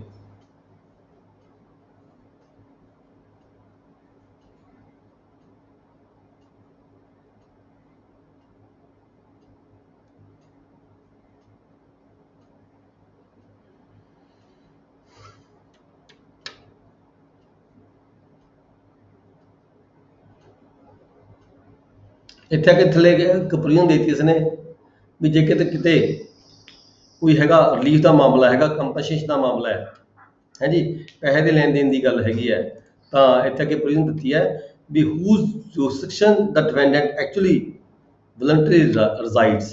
ਵੀ ਉੱਥੇ ਵੀ ਮੁਕੱਦਮਾ ਦਾਇਰ ਕੀਤਾ ਜਾ ਸਕਦਾ ਜਿੱਥੇ ਉਹ ਡਿਫੈਂਡੈਂਟ ਰਹਿੰਦਾ ਹੋਵੇ। ਮੰਨ ਲਓ ਕਿਸੇ ਦੇ ਪ੍ਰਾਪਰਟੀ ਦੇ ਸੰਬੰਧ 'ਚ ਕੋਈ ਪੈਸੇ ਦੇ ਲੈਣ ਦੇਣ ਦਾ ਮਾਮਲਾ ਸੀਗਾ, ਠੀਕ ਹੈ, ਉੱਪਰ ਲਾਅ ਆਪਾਂ ਨੂੰ ਇਹ ਕਹਿੰਦਾ ਹੈ ਵੀ ਜਿੱਥੇ ਪ੍ਰਾਪਰਟੀ ਫਾਲ ਕਰਦੀ ਹੈ ਉੱਥੇ ਮੁਕੱਦਮਾ ਦਾਇਰ ਕੀਤਾ ਜਾਵੇਗਾ, ਠੀਕ ਹੈ। ਪੈਸਿਆਂ ਦੇ ਲੈਣ ਦੇਣ ਦੇ ਮਾਮਲੇ ਦੇ ਵਿੱਚ ਜਿਹੜਾ ਮੁਕੱਦਮਾ ਜਿਹੜੀ ਇਹ ਪ੍ਰੋਵੀਜ਼ਨ ਦਿੱਤੀ ਹੈ ਥੱਲੇ ਇੱਕ, ਉੱਥੇ ਵੀ ਦਾਇਰ ਹੋ ਸਕਦਾ ਹੈ ਜਿੱਥੇ ਵਿਅਕਤੀ ਰਹਿੰਦਾ ਹੋਵੇ, ਡਿਫੈਂਡੈਂਟ ਜਿਹਦੇ ਤੋਂ ਪੈਸਾ ਲੈਣਾ ਹੋਵੇ ਉੱਥੇ ਵੀ ਦਾਇਰ ਕੀਤਾ ਜਾ ਸਕਦਾ ਹੈ, ਜਾਂ ਜਿੱਥੇ ਪ੍ਰਾਪਰਟੀ ਫਾਲ ਕਰਦੀ ਹੋਵੇ ਉੱਥੇ ਵੀ ਫਾਈਲ ਕੀਤਾ ਜਾ ਸਕਦਾ ਹੈ, ਠੀਕ ਹੈ ਜੀ। ਨੈਕਸਟ ਅਸੀਂ ਪੜਾਂਗੇ ਸੈਕਸ਼ਨ 17। ਸੈਕਸ਼ਨ 17 ਕੀ ਹੈ ਜੀ? Suits for immovable property situate within the jurisdiction of different courts. ਹੁਣ ਕਹਿੰਦਾ ਜਿਵੇਂ ਸੂਟਸ ਫਾਰ ਪ੍ਰਾਪਰਟੀ ਹੈ, ਇਮੂਵੇਬਲ ਪ੍ਰਾਪਰਟੀ ਹੈ, ਅਚਲ ਜਾਇਦਾਦ ਹੈ, ਸਿਚੁਏਟ ਕਰਦੀ ਹੈ within the jurisdiction of different courts. ਇੱਕ ਕੋਰਟ ਜਿਵੇਂ ਨਾਭੇ ਦੀ ਪੈ ਗਈ ਮੰਨ ਲਈਏ, ਇੱਕ ਕੋਰਟ ਸਮਾਣੇ ਦੀ ਪੈ ਗਈ, ਠੀਕ ਹੈ, ਦੋ ਕੋਰਟਾਂ ਅਲੱਗ-ਅਲੱਗ, ਕੋਈ ਪਿੰਡਾ ਕੋਈ ਰਕਬਾ ਹੈਗਾ, ਉਹ ਦੋ ਪਿੰਡਾਂ ਦੀ ਹੱਦ ਦਾ ਰਕਬਾ ਹੈਗਾ, ਇੱਕ ਪਿੰਡ ਉੱਧਰ ਪੈਂਦਾ ਇੱਕ ਪਿੰਡ ਉੱਧਰ ਪੈਂਦਾ, ਠੀਕ ਹੈ। ਤਾਂ ਇਹ ਕਹਿੰਦੇ ਨੇ ਵੀ ਮੁਕੱਦਮਾ ਕਿੱਥੇ ਦਾਇਰ ਹੋਏਗਾ? ਜਿੱਥੇ ਦੋ ਕੋਰਟਾਂ 'ਚ ਪੈਂਦਾ ਹੋਵੇ ਇੱਕੋ ਵਿਅਕਤੀ ਦਾ ਰਕਬਾ। ਵਿਅਕਤੀ ਹੈ, ਸੂਟ ਫਾਈਲ ਕਰਨਾ ਉਸਨੇ, ਪਰ ਰਕਬਾ ਕੁਝ ਪੋਰਸ਼ਨ ਉਹਦਾ ਇੱਕ ਕਿਸੇ ਹੋਰ ਕੋਰਟ 'ਚ ਪੈਂਦਾ ਹੈ ਤੇ ਦੂਜਾ ਪੋਰਸ਼ਨ ਕਿਸੇ ਹੋਰ ਕੋਰਟ ਵਿੱਚ ਪੈਂਦਾ ਹੈ। Where a suit is obtained relief respecting the compensation for the wrong to the immovable property। Property ਦੇ ਨਾਲ ਕੋਈ wrong ਹੋਇਆ, ਕੋਈ ਉਹਦਾ ਮਾਮਲਾ ਹੈਗਾ, property situated within the jurisdiction of different courts, the suit may be instituted in any court within the local limits of whose jurisdiction any portion of the property situate। ਦੋਹਾਂ ਕੋਰਟਾਂ 'ਚ ਕਿਸੇ ਇੱਕ ਕੋਰਟ 'ਚ ਵੀ ਮੁਕੱਦਮਾ ਦਾਇਰ ਕੀਤਾ ਜਾ ਸਕਦਾ ਹੈ, ਠੀਕ ਹੈ ਜੀ। ਦੋ ਵੱਖ-ਵੱਖ ਕੋਰਟਾਂ 'ਚ ਮਾਮਲਾ ਹੋਰ ਰਕਬਾ ਪੈਂਦਾ ਹੈਗਾ ਤੇ ਦੋਹਾਂ ਕੋਰਟਾਂ ਦੇ ਵਿੱਚੋਂ ਕਿਸੇ ਇੱਕ ਕੋਰਟ ਵੀ ਜਿਹੜਾ ਹੈਗਾ ਮੁਕੱਦਮਾ ਦਾਇਰ ਕੀਤਾ ਜਾਂਦਾ। Any portion of the property is situate provided that in respect of the value of the subject matter of the suit entire claim is cognizable by such court. ਸ਼ਰਤ ਨਾਲ ਇੱਥੇ ਇਹ ਰੱਖ ਦਿੱਤੀ ਵੀ ਉਹ ਜਿਹੜਾ ਮੁਕੱਦਮਾ ਸੁਣਨ ਦੀ ਜੁਰਿਸਡਿਕਸ਼ਨ ਪਿਕੂਨਰੀ ਜੁਰਿਸਡਿਕਸ਼ਨ ਕੋਰਟ ਦੀ ਹੋਣੀ ਚਾਹੀਦੀ ਹੈ। ਮੰਨ ਲਓ ਮੁਕੱਦਮਾ ਬਣ ਜਾਂਦਾ ਲੱਖ ਰੁਪਏ ਦਾ ਜਾਂ 2 ਲੱਖ ਰੁਪਏ ਦਾ, ਤੇ ਜਿਹੜੀ ਕੋਰਟ ਦਾਇਰ ਕਰ ਰਹੇ ਹਾਂ ਅਸੀਂ ਉਸ ਕੋਰਟ ਦੀ ਜੁਰਿਸਡਿਕਸ਼ਨ ਹੋਣੀ ਚਾਹੀਦੀ ਹੈ, ਤਾਂ ਉਸ ਕੋਰਟ ਦੇ ਵਿੱਚ ਮੁਕੱਦਮਾ ਦੋਹਾਂ ਕੋਰਟਾਂ 'ਚੋਂ ਕਿਸੇ ਵੀ ਕੋਰਟ ਦੇ ਵਿੱਚ ਮੁਕੱਦਮਾ ਜਿਹੜਾ ਹੈਗਾ ਦਾਇਰ ਕੀਤਾ ਜਾ ਸਕਦਾ ਹੈ। ਨੈਕਸਟ ਹੈ ਜੀ section 18 place of institution. Place of institution of suit where local limits of the jurisdiction of the courts are uncertain. Uncertain ਨੇ, ਇਹ ਨਹੀਂ ਪਤਾ ਲੱਗਦਾ ਵੀ ਕਿਹੜੀ ਕੋਰਟ ਹੈ। Place of institution of suit where local limits of the jurisdiction of the courts are uncertain. ਨਹੀਂ ਪਤਾ ਲੱਗਦਾ ਵੀ ਕਿਹੜੀ ਕੋਰਟ 'ਚ ਮੁਕੱਦਮਾ ਇਹ ਚੱਲੇਗਾ, ਅਨਸਰਟਨ ਕੋਰਟ ਹੈਗੀਆਂ ਨੇ। ਤਾਂ ਜਿਹੜਾ ਹੈਗਾ ਉਸ ਵੇਲੇ ਕੀ ਹੈਗਾ, uncertain within the local limits of the jurisdiction of the court two or more courts any immovable property is situate. ਦੋ ਜਾਂ ਤਿੰਨ ਕੋਰਟਾਂ 'ਚ ਮੁਕੱਦਮਾ ਲੱਗਦਾ ਵਿਅਕਤੀਆਂ ਨੂੰ ਵੀ, ਦੋ ਜਾਂ ਤਿੰਨ ਕੋਰਟਾਂ ਫਾਲ ਕਰਦੀਆਂ ਨੇ, ਕਿਹੜੀ ਕਰਦੀ ਹੈ ਕਿਹੜੀ ਨਹੀਂ ਕਰਦੀ ਇਹ ਬਾਰੇ ਨਹੀਂ ਕਲੀਅਰ ਹੈਗਾ। Any one of the those courts may if satisfied that there is ground for the alleged uncertainty.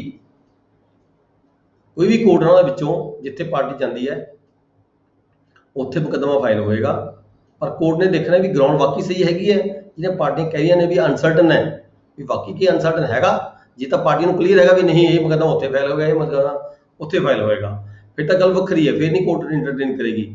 ਜੇ ਕੋਰਟ ਦੇ ਕੋਲ ਗਰਾਊਂਡ ਦਿਖ ਰਹੀ ਹੈ, ਕੋਰਟ ਨੂੰ ਪਾਰਟੀਆਂ ਦੱਸ ਰਹੀਆਂ ਨੇ ਵੀ ਦੇਖੋ ਜੀ ਸਾਨੂੰ ਨਹੀਂ ਪਤਾ ਲੱਗ ਰਿਹਾ ਕਿ ਕਿਹੜੀ ਕੋਰਟ 'ਚ ਮੁਕੱਦਮਾ ਜਾਏਗਾ, ਗਰਾਊਂਡ ਵਾਕਈ ਕੋਰਟ ਸੈਟਿਸਫਾਈ ਹੁੰਦੀ ਹੈ, ਤਾਂ ਕੋਰਟ ਜਿਹੜੀ ਹੈਗੀ ਹੈ record a statement to that effect. ਤਾਂ ਇਹ ਜਿਹੜੀ ਗਰਾਊਂਡ ਹੈਗੀ ਹੈ ਕੋਰਟ ਇਸ ਗਰਾਊਂਡ ਨੂੰ ਰਿਕਾਰਡ ਕਰੇਗੀ ਵੀ ਵਾਕਈ ਇਸ ਜਿਹੜਾ ਮੁਕੱਦਮਾ ਹੈਗਾ ਇਹਦੇ ਵਿੱਚ ਆਹ ਪ੍ਰੋਬਲਮ ਹੈਗੀ ਹੈ, ਤੇ ਇਹ ਆਇਡੈਂਟੀਫਾਈ ਨਹੀਂ ਹੋ ਸਕਦਾ ਵੀ ਕਿਹੜੀ ਕੋਰਟ ਦੇ ਵਿੱਚ ਮੁਕੱਦਮਾ ਦਾਇਰ ਹੋਵੇ।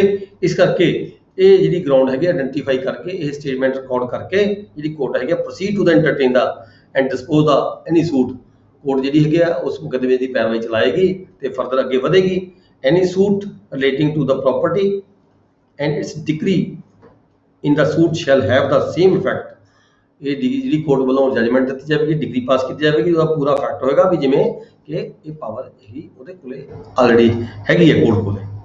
ਉਸੇ ਵੀ ਲੋਕਲ ਜੁਰਿਸਡਿਕਸ਼ਨ 'ਚ ਮੁਕੱਦਮਾ ਫਾਲ ਕਰਦਾ ਹੈਗਾ, ਇਸ ਤਰੀਕੇ ਦੇ ਨਾਲ ਜਿਹੜੀ ਡਿਗਰੀ ਪਾਸ ਕੀਤੀ ਜਾਏਗੀ ਕੋਰਟ ਵੱਲੋਂ ਵੀ ਜਿਵੇਂ ਕਿ ਮੁਕੱਦਮਾ ਹੈਗਾ local limits of its jurisdiction ਪੈਂਦਾ ਹੈਗਾ। ਪ੍ਰੋਵਾਈਡਡ ਦੀ ਸ਼ਰਤ ਲਗਾਤੀ ਵੀ ਕੰਪੀਟੈਂਟੀ ਕੋਰਟ ਦੇ ਕੋਲੇ ਹੋਣੀ ਚਾਹੀਦੀ ਹੈ, ਜਿਹੜੀ ਵੈਲਿਊ ਦੇ ਅਕੋਰਡਿੰਗ ਹੈਗੀ ਹੈ ਮੁਕੱਦਮਾ ਸੁਣਨ ਦੀ, ਉਹ ਕੋਰਟ ਦੀ ਕੰਪੀਟੈਂਸੀ ਹੋਣੀ ਚਾਹੀਦੀ ਹੈ। ਫਿਰ ਜੇ ਮੰਨ ਲਓ ਅਪੀਲ 'ਚ ਕੋਈ ਚਲਾ ਜਾਂਦਾ ਹੈ, ਕੋਈ ਵਿਅਕਤੀ ਕਹਿੰਦਾ ਵੀ ਨਹੀਂ ਜੀ ਇਹ ਮੁਕੱਦਮਾ ਇਸ ਕੋਰਟ 'ਚ ਨਹੀਂ ਜੀ ਚੱਲਣਾ ਮੰਨਦਾ, ਠੀਕ ਹੈ, ਜਿਹੜੀ ਅਪੀਲੈਂਟ ਕੋਰਟ ਹੈਗੀ ਹੈ ਉਹ ਦੇਖੇਗੀ ਜੇ ਤਾਂ ਸੰਬੰਧਿਤ ਕੋਰਟ ਨੇ ਇਹ ਲਿਖਿਆ ਹੋਇਆ ਸੀਗਾ ਉਸ ਵੇਲੇ ਵੀ ਗਰਾਊਂਡ ਆ ਸੀਗੀ, ਅਨਸਰਟਨ ਸੀ ਕੇਸ, ਨਹੀਂ ਸੀ ਪਤਾ ਪਾਰਟੀਆਂ ਨੂੰ ਲੱਗ ਰਿਹਾ ਵੀ ਕਿਹੜੀ ਕੋਰਟ 'ਚ ਮੁਕੱਦਮਾ ਦਾਇਰ ਕੀਤਾ ਜਾਣਾ ਹੈ। ਜੇ ਇਹ ਗਰਾਊਂਡ ਨੂੰ ਲਿਖ ਕੇ ਕੋਰਟ ਨੇ ਸਟੇਟਮੈਂਟ ਲਿਖ ਕੇ ਰਿਕਾਰਡ ਕਰਕੇ ਫਰਦਰ ਪ੍ਰੋਸੀਡਿੰਗ ਸਟਾਰਟ ਕੀਤੀਆਂ ਨੇ, ਤਾਂ ਜਿਹੜੀ ਅਪੀਲੈਂਟ ਕੋਰਟ ਹੈ ਇਸ ਸਬਜੈਕਟ ਮੈਟਰ ਦੇ ਉੱਪਰ ਵੀ ਇਹ ਕੋਰਟ ਅਨਸਰਟਨ ਹੈ ਜੀ, ਜੇ ਉਹ ਪਾਰਟੀ ਕਹਿੰਦੀ ਹੈ ਤਾਂ ਇਸ ਵਿਸ਼ੇ ਦੇ ਉੱਪਰ ਜਿਹੜੀ ਕੋਰਟ ਹੈ ਉਹਦਾ ਜਿਹੜਾ ਆਬਜੈਕਸ਼ਨ ਹੈ ਨਹੀਂ ਸੁਣੇਗੀ ਅਪੀਲੈਂਟ ਪਾਰਟੀ ਵੱਲੋਂ, ਜਿਹੜੀ ਪਾਰਟੀ ਅਪੀਲ ਕਰਦੀ ਹੈ। ਪਰ ਜੇਕਰ ਕੋਰਟ ਨੇ ਕਿਤੇ ਇਹ ਸਟੇਟਮੈਂਟ ਰਿਕਾਰਡ ਨਹੀਂ ਕੀਤੀ, ਕਿਤੇ ਇਹ ਦਰਸਾਇਆ ਹੀ ਨਹੀਂ ਹੈਗਾ, ਕਿਤੇ ਆਪਣੇ ਜਦੋਂ ਕੇਸ ਦੀ ਪੈਰਵਾਈ ਸ਼ੁਰੂ ਕਰਨ ਤੋਂ ਪਹਿਲਾਂ ਸੰਬੰਧਿਤ ਕੋਰਟ ਜਿਸ ਨੇ ਮੁਕੱਦਮਾ ਸੁਣਿਆ ਉਹਨੇ ਕਿਤੇ ਇਹ ਕਲੀਅਰ ਨਹੀਂ ਕੀਤਾ ਵੀ ਇਹ ਮੁਕੱਦਮਾ ਅਨਸਰਟਨ ਹੈਗਾ ਤੇ ਮੈਂ ਇਸ ਮੁਕੱਦਮੇ ਨੂੰ ਕਿਉਂ ਸੁਣ ਰਿਹਾ, ਐਕਚੁਅਲੀ ਜਿਹੜਾ ਪ੍ਰੋਪਰਟੀ ਹੈ ਉਹ ਫਾਲ ਕਿਸੇ ਹੋਰ ਕੋਰਟ 'ਚ ਪੈਂਦੀ ਹੈ, ਤਾਂ ਜਿਹੜਾ ਆਬਜੈਕਸ਼ਨ ਹੈ ਅਪੀਲੈਂਟ ਕੋਰਟ ਵੱਲੋਂ ਸੁਣਿਆ ਜਾਏਗਾ, ਅਦਰਵਾਈਜ਼ ਨਹੀਂ ਸੁਣਿਆ ਜਾਏਗਾ ਜੇ ਕੋਰਟ ਨੇ ਕਲੀਅਰ ਕੀਤਾ ਹੋ। ਨੈਕਸਟ ਹੈ section 19 suits for the compensation for wrongs to the person or movable. ਇੱਥੇ ਜਿਹੜੀ ਪ੍ਰਾਪਰਟੀ ਹੈ ਉਹ ਚਲ ਜਾਇਦਾਦ ਦੀ ਗੱਲ ਕੀਤੀ ਗਈ ਹੈ ਸੈਕਸ਼ਨ 19 ਦੇ ਵਿੱਚ। ਵਿਅਕਤੀ ਨੂੰ ਵੀ ਕੋਈ ਰੋਂਗ ਹੋਇਆ ਹੋ ਸਕਦਾ ਹੈ, ਉਹਦੇ ਖਿਲਾਫ ਵੀ ਕਿਸੇ ਨੇ ਕੋਈ ਮਤਲਬ ਕਿ ਉਹਦੇ ਖਿਲਾਫ ਵੀ ਕਿਸੇ ਨੇ ਕੁਝ ਕੀਤਾ ਹੋ ਸਕਦਾ ਹੈ, ਤਾਂ ਜਾਂ ਉਹਦੀ ਜਿਹੜੀ ਮੂਵੇਬਲ ਪ੍ਰਾਪਰਟੀ ਹੈ ਉਹਦੇ ਖਿਲਾਫ ਵੀ ਕੋਈ ਗੈਰ ਕਾਨੂੰਨੀ ਕੰਮ ਕੀਤਾ ਹੋ ਸਕਦਾ ਹੈ, ਤਾਂ ਉਹਦੇ ਜਿਹੜਾ ਹੈਗਾ ਕੰਪਨਸੇਸ਼ਨ ਲੈਣੇ ਨੇ ਵਿਅਕਤੀ ਨੇ, ਮੁਆਵਜ਼ਾ ਲੈਣ ਦੀ ਗੱਲ ਕੀਤੀ ਗਈ ਹੈ ਪ੍ਰਾਪਰਟੀ ਦੇ ਅਗੇਂਸਟ ਜਾਂ ਪਰਸਨ ਦੇ ਅਗੇਂਸਟ। ਕੋਈ ਰੋਂਗ ਹੋਇਆ ਉਹਨੇ ਮੁਆਵਜ਼ਾ ਪਾਉਣਾ ਹੈ, ਮੁਆਵਜ਼ੇ ਦਾ ਦਾਅਵਾ ਪਾਉਣਾ ਯਾਨੀ ਕਿ ਕੰਪਨਸੇਸ਼ਨ ਦਾ ਦਾਅਵਾ ਪਾਉਣਾ ਹੈ, ਉਹ ਕਿੱਥੇ ਦਾਇਰ ਕੀਤਾ ਜਾਵੇਗਾ। ਉਹਨੇ ਸੈਕਸ਼ਨ 19 ਕਹਿੰਦਾ ਹੈ ਵੀ ਇਹ ਜਿਹੜਾ ਦਾਅਵਾ ਹੈਗਾ ਜਾਂ ਤਾਂ ਜਿੱਥੇ ਕਮੈਂਸਮੈਂਟ ਹੋਈ ਹੈ ਉਸ ਦੀ ਰੋਂਗ ਕਮਿਟ ਹੋਇਆ ਹੈ, ਜਿਹੜੇ ਸ਼ਹਿਰ ਵਿੱਚ ਰੋਂਗ ਕਮਿਟ ਹੋਇਆ ਜਾਂ ਤਾਂ ਉਸ ਸ਼ਹਿਰ ਦੇ ਵਿੱਚ ਮੁਕੱਦਮਾ ਫਾਈਲ ਹੋਏਗਾ, ਉਹ ਸ਼ਹਿਰ ਦੀ ਕੋਰਟ 'ਚ ਮੁਕੱਦਮਾ ਫਾਈਲ ਹੋਏਗਾ, ਜਾਂ ਫਿਰ ਜਿੱਥੇ ਉਹ ਵਿਅਕਤੀ ਰਹਿੰਦਾ ਹੋਵੇ, ਕਿਹੜਾ ਰਹਿੰਦਾ ਹੋਵੇ, ਜਿਹਨੇ ਰੋਂਗ ਕਮਿਟ ਕੀਤਾ ਹੈ ਉਹ ਵਿਅਕਤੀ ਰਹਿੰਦਾ ਹੋਵੇ, ਜਾਂ ਉੱਥੇ ਮੁਕੱਦਮਾ ਦਾਇਰ ਕੀਤਾ ਜਾਏਗਾ। ਆਪਸ਼ਨ ਕਿਹਦੀ ਹੋਏਗੀ, ਜਿਹਨੇ ਮੁਕੱਦਮਾ ਦਾਇਰ ਕਰਨਾ ਹੈ ਉਹਦੀ ਇਹ ਆਪਸ਼ਨ ਹੈ, ਦੋਨਾਂ ਜਗ੍ਹਾ ਤੋਂ ਜਿੱਥੇ ਮਰਜ਼ੀ ਉਹ ਮੁਕੱਦਮਾ ਫਾਈਲ ਕਰ ਸਕਦਾ ਹੈ, ਜਿੱਥੇ ਰੋਂਗ ਕਮਿਟ ਹੋਇਆ ਹੋਵੇ ਉੱਥੇ, ਜਾਂ ਜਿੱਥੇ ਵਿਅਕਤੀ ਵਲੰਟਰੀ ਤੌਰ ਤੇ ਮਰਜ਼ੀ ਦੇ ਨਾਲ ਰਹਿੰਦਾ ਹੋਵੇ, ਜਿਹਨੇ ਰੋਂਗ ਕਮਿਟ ਕੀਤਾ ਸੀ ਉੱਥੇ। ਦੋਨੇ ਕੋਰਟਾਂ 'ਚੋਂ ਕਿਸੇ ਵੀ ਕੋਰਟ ਦੇ ਵਿੱਚ ਮੁਕੱਦਮਾ ਜਿਹੜਾ ਹੈਗਾ ਕੰਸਰਨਡ ਪਰਸਨ ਵੱਲੋਂ ਜੋ ਦਾਅਵਾ ਦਾਇਰ ਕਰਨਾ ਚਾਹੁੰਦਾ ਹੈ ਦਾਇਰ ਕਰ ਸਕਦਾ ਹੈ। ਇਹਦੇ ਵਿੱਚ ਐਗਜ਼ਾਮਪਲ ਦਿੱਤੀ ਵੀ ਹੈ ਇੱਕ ਇਲਿਸਟ੍ਰੇਸ਼ਨ ਹੈਗੀ ਹੈ A residing in Delhi beats B in Calcutta. ਜਿਹੜਾ A ਹੈਗਾ ਉਹ ਦਿੱਲੀ 'ਚ ਰਹਿੰਦਾ ਹੈ, ਕਲਕੱਤੇ ਦੇ ਵਿੱਚ ਕਿਤੇ ਇਕੱਠੇ ਹੋਏ ਹੋਣੇ ਆ, ਉਹ B ਦੀ ਮਾਰਕਟਾਈ ਕਰਦਾ ਹੈ, ਠੀਕ ਹੈ। ਇੱਥੇ B ਮੇਸੂ A ਦੇ ਖਿਲਾਫ ਜਿਹੜਾ ਮੁਕੱਦਮਾ ਹੈ ਕੰਪਨਸੇਸ਼ਨ ਦਾ ਪਾਣਾ ਚਾਹੁੰਦਾ ਹੈ B, ਉਹ ਕਿੱਥੇ ਪਾ ਸਕਦਾ ਹੈ, ਆਈਦਰ ਇਨ ਕਲਕੱਤਾ ਔਰ ਇਨ ਦਿੱਲੀ, ਠੀਕ ਹੈ। ਇਹ ਕਿਉਂਕਿ ਦਿੱਲੀ ਰਹਿੰਦਾ ਹੈ ਇਸ ਕਰਕੇ ਮਾਰਕਟਾਈ ਕਿਹਦੀ ਹੋਈ ਹੈ, B ਦੀ ਹੋਈ ਹੈ। ਇਹ ਦਿੱਲੀ ਰਹਿੰਦਾ ਹੈ, ਮਾਰਕਟਾਈ ਹੋਈ ਸੀ ਕਲਕੱਤੇ ਦੇ ਵਿੱਚ ਜਾ ਕੇ। ਇਹਦੇ ਤੇ ਦੇਖੋ ਕੁਐਸਚਨ ਤੁਹਾਨੂੰ ਆ ਜਾਂਦਾ ਹੁੰਦਾ ਆਮ ਤੌਰ ਤੇ, ਇੱਦਾਂ ਕਰਕੇ ਇੱਦਾਂ ਹੋਇਆ, ਤੁਹਾਨੂੰ ਕੁਐਸਚਨ ਦੇ ਵਿੱਚ ਦੱਸਿਆ ਜਾਏਗਾ ਵੀ ਇੱਦਾਂ ਬੰਦੇ ਦੋ ਮਿਲੇ ਸੀ, ਉੱਥੇ ਹੋਇਆ, ਉੱਥੇ ਉਹਨੇ ਰੋਂਗ ਕਮਿਟ ਕੀਤਾ, ਤੇ ਜਿਹੜਾ ਮੁਕੱਦਮਾ ਕਿਹੜੀ ਕੋਰਟ 'ਚ ਦਾਇਰ ਕੀਤਾ ਜਾਵੇਗਾ। ਜਿਹੜੀ ਇਹਦੀ ਰਿਹਾਇਸ਼ ਹੈਗੀ ਆ ਉਹ ਦਿੱਲੀ ਦੇ ਵਿੱਚ ਹੈ, ਤੇ ਇਹ ਤੇ ਵੀ ਕਲਕੱਤੇ ਇਕੱਠੇ ਹੋਏ, ਉੱਥੇ ਉਹਦੀ B ਦੇ ਨਾਲ ਝੜਪ ਹੋਈ, ਉਹਦੀ ਮਾਰਕਟਾਈ ਹੋਈ, ਜੋ ਵੀ ਰੋਂਗ ਕਮਿਟ ਕੀਤਾ ਮਤਲਬ B ਦੇ ਅਗੇਂਸਟ A ਨੇ, ਤਾਂ ਹੁਣ B ਮੁਕੱਦਮਾ ਦਾਇਰ ਕਰਨਾ ਚਾਹੁੰਦਾ ਹੈ A ਦੇ ਅਗੇਂਸਟ। ਕਿੱਥੇ ਦਾਇਰ ਕਰੇਗਾ, ਜਾਂ ਤਾਂ ਜਿੱਥੇ A ਰਹਿੰਦਾ ਹੈ, ਦਿੱਲੀ ਰਹਿੰਦਾ ਹੈ ਉੱਥੇ, ਜਾਂ ਜਿੱਥੇ ਰੋਂਗ ਉਹਨੇ ਕਮਿਟ ਕੀਤਾ ਹੈ ਕਲਕੱਤੇ। ਦੋਹਾਂ ਕੋਰਟਾਂ ਦੇ ਵਿੱਚੋਂ B ਦੀ ਮਰਜ਼ੀ ਹੈ, ਜਿੱਥੇ ਮਰਜ਼ੀ ਮੁਕੱਦਮਾ ਦਾਇਰ ਕਰ ਸਕਦਾ ਹੈ। ਨੈਕਸਟ ਐਗਜ਼ਾਮਪਲ ਇੱਕ ਹੋਰ ਹੈਗੀ ਹੈ A ਰਿਜ਼ਾਈਡਿੰਗ ਇਨ ਦਿੱਲੀ ਜੀ। ਇਹ ਜਿਹੜੀ ਇਲਸਟ੍ਰੇਸ਼ਨ ਪੜ੍ਹਾਈ ਹੈ ਤੁਸੀਂ CRPC ਜਾਓਗੇ ਕਿ CPC ਜਾਓਗੇ? ਆਪਾਂ CPC ਪੜ੍ਹ ਰਹੇ ਹਾਂ ਜੀ। ਇਹ ਜਿਹੜਾ ਪੜ੍ਹਾਇਆ ਤੁਸੀਂ ਇਹ ਜਿਹੜਾ ਨਹੀਂ ਮਾਰਕਟਾਈ ਵਾਲਾ ਨਹੀਂ ਨਹੀਂ ਜਿਹੜਾ IP ਨਹੀਂ ਮਾਰਕਟਾਈ ਦੀ ਗੱਲ ਨਹੀਂ ਕਰ ਰਹੇ ਆਪਾਂ ਹਾਂਜੀ। ਆਪਾਂ ਸਿਵਲ ਦੀਵਾਨੀ ਦਾਅਵੇ ਦੀ ਗੱਲ ਕਰਦੇ ਹਾਂ ਵੀ ਉਹ ਦੀਵਾਨੀ ਦਾਅਵਾ ਦਾਇਰ ਕਰਨਾ ਹੈ, ਉਸਨੇ ਕਲੇਮ ਕਰਨਾ ਹੈ ਕੰਪਨਸੇਸ਼ਨ ਦਾ, ਫੌਜਦਾਰੀ ਮੁਕੱਦਮਾ ਨਹੀਂ ਕਰਨਾ, ਕੰਪਨਸੇਸ਼ਨ ਦਾ ਕਲੇਮ ਕਰਨਾ ਹੈ। ਕੰਪਨਸੇਸ਼ਨ मतलब कि पैसे ਦਾ ਦੀਵਾਨੀ ਦਾਅਵਾ ਫਾइल करना है। ਮੁਕੱਦਮਾ ਹੈ ਜਿਹੜਾ ਮੇਰਾ ਕੁਐਸਚਨ ਸਰ ਇਹ ਸੀਗਾ ਵੀ ਜਿਹੜਾ ਕੁੱਟਮਾਰ ਵਾਲਾ ਮੁਕੱਦਮਾ ਹੈ ਉਹ ਸਿਵਲ ਪ੍ਰੋਸੀਜਰ ਜਾਊਗਾ ਕ੍ਰਿਮੀਨਲ ਪ੍ਰੋਸੀਜਰ ਤੇ ਜਾਊਗਾ, ਮੇਰਾ ਸਿਰਫ ਇੰਨਾ ਕੁਐਸਚਨ। ਦੇਖੋ ਇਹਦੇ ਵਿੱਚ ਦੋ ਮੁਕੱਦਮੇ ਹੋ ਸਕਦੇ ਨੇ, ਸਿਵਲ 'ਚ ਵੀ ਹੋ ਸਕਦਾ ਹੈ ਤੇ ਕ੍ਰਿਮੀਨਲ 'ਚ ਵੀ ਹੋ ਸਕਦਾ ਹੈ। ਕ੍ਰਿਮੀਨਲ ਦੇ ਵਿੱਚ ਤਾਂ ਹੋਏਗਾ ਪ੍ਰੋਸੀਡਿੰਗ ਚੱਲਣਗੇ ਸੀਆਰਪੀ ਦੇ ਅਗੇਂਸਟ, ਆਈਪੀਸੀ ਦੇ ਅਗੇਂਸਟ। ਜੋ ਕੱਲਾ ਮੁਆਵਜ਼ਾ ਲੈਣਾ ਚਾਹੁੰਦਾ ਹੈ, ਕੱਲਾ ਪੈਸਾ ਲੈਣਾ ਚਾਹੁੰਦਾ ਹੈ, ਫੌਜਦਾਰੀ ਮੁਕੱਦਮੇ 'ਚ ਨਹੀਂ ਫਸਾਉਣਾ ਚਾਹੁੰਦਾ ਤਾਂ ਉਹ ਸਿਵਲ 'ਚ ਆਏਗਾ। ਇਹ ਆਪਸ਼ਨ ਹੈ ਹਾਂਜੀ ਹਾਂ ਬਿਲਕੁਲ ਹੈਗੀ ਹੈ। ਹੁਣ ਤੁਸੀਂ ਕੱਲਾ ਤੁਸੀਂ ਆਪਾਂ ਪਾ ਨਹੀਂ ਦਿੰਦੇ ਕੱਲਾ ਦਾਵਾ ਮੇਰਾ ਤਾਂ ਇੰਨੇ ਪੈਸੇ ਦਾ ਨੁਕਸਾਨ ਹੋ ਗਿਆ, ਠੀਕ ਹੈ, ਕਿਸੇ ਨੇ ਕਿਸੇ ਖਿਲਾਫ ਕੋਈ ਰੋਂਗ ਸਟੇਟਮੈਂਟ ਦਿੱਤੀ, ਉਹਦੇ ਖਿਲਾਫ ਕ੍ਰਿਮੀਨਲ ਮੁਕੱਦਮਾ ਵੀ ਦਾਇਰ ਕਰ ਸਕਦੇ ਆ ਤੇ ਉਹਦੇ ਖਿਲਾਫ ਜਿਹੜਾ ਹੈਗਾ ਦੀਵਾਨੀ ਦਾਵਾ ਮੁਆਵਜ਼ਾ ਵੀ ਪਾ ਸਕਦੇ ਆ। ਦੋਨੇ ਪੈ ਸਕਦੇ, ਦੋਨੇ ਵੀ ਪੈ ਸਕਦੇ। ਬਿਲਕੁਲ ਦੋਨੇ ਹੀ ਪੈ ਸਕਦੇ ਆ ਜੀ, ਦੋਨੇ ਹੀ ਪੈ ਸਕਦੇ ਆ। Thank you.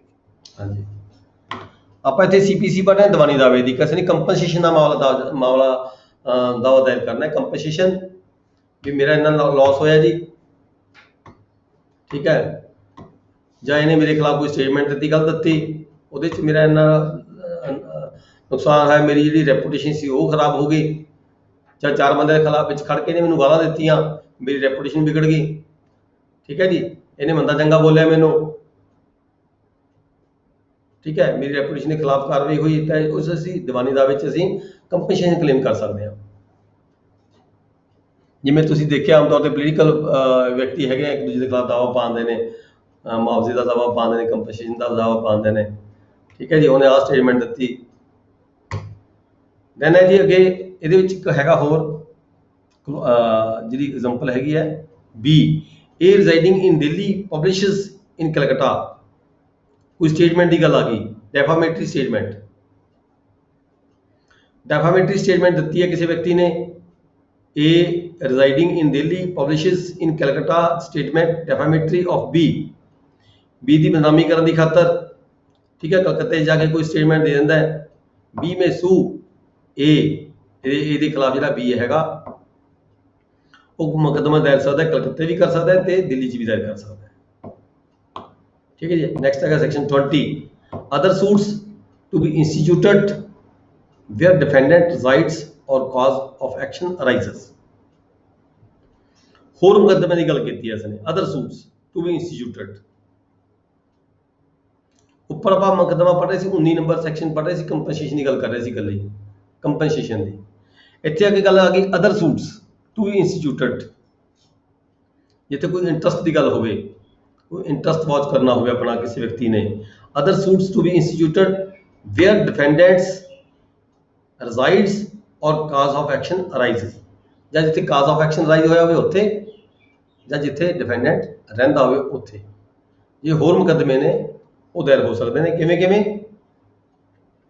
ਦੇਖੋ, every suit shall be instituted in a court within the local limits of whose jurisdiction, ਜਿਹੜੀ ਕੋਰਟ ਦੀ ਜਿਹੜੀ jurisdiction ਹੈਗੀ ਹੈ ਉਸ ਕੋਰਟ ਦੇ ਅਧਿਕਾਰ ਖੇਤਰ ਪੈਂਦਾ, ਉੱਥੇ ਮੁਕੱਦਮਾ ਦਾਇਰ ਹੋ ਸਕਦਾ ਹੈ। ਦਾ ਡਿਫੈਂਡੈਂਟ ਕਿੱਥੇ, ਦਾ defendant or each of the ਡਿਫੈਂਡੈਂਟਸ, ਜੇ ਤਾਂ ਪਾਰਟੀ ਇੱਕ ਹੈ ਤਾਂ ਡਿਫੈਂਡੈਂਟ ਕਹਾਂਗੇ, ਜੇ ਪਾਰਟੀਆਂ ਜ਼ਿਆਦਾ ਨੇ, ਬੰਦੇ ਜ਼ਿਆਦਾ ਨੇ ਜਿਹਦੇ ਖਿਲਾਫ ਮੁਕੱਦਮਾ ਦਾਇਰ ਕਰਨਾ ਹੈ, ਬੰਦੇ ਜ਼ਿਆਦਾ ਨੇ ਤਾਂ ਡਿਫੈਂਡੈਂਟਸ ਕਹਾਂਗੇ, ਸਾਰੇ ਡਿਫੈਂਡੈਂਟ। The defendant or each of the defendant there they are more than one at the time of the commencement of the suit, ਜਦੋਂ ਇਹ ਸੂਟ ਕਮੈਂਸ ਹੋਇਆ, ਜਦੋਂ ਮੁਕੱਦਮਾ ਦਾਇਰ ਕਰਨ ਦੀ ਕਿਸੇ ਕੋਲੇ ਕਿਸੇ ਨੂੰ ਪ੍ਰੋਬਲਮ, ਜਦੋਂ ਕੋਈ ਕ੍ਰੀਏਟ ਹੁੰਦੀ ਤਦ ਹੀ ਮੁਕੱਦਮਾ ਦਾਇਰ ਹੁੰਦਾ ਨਾ ਜੀ।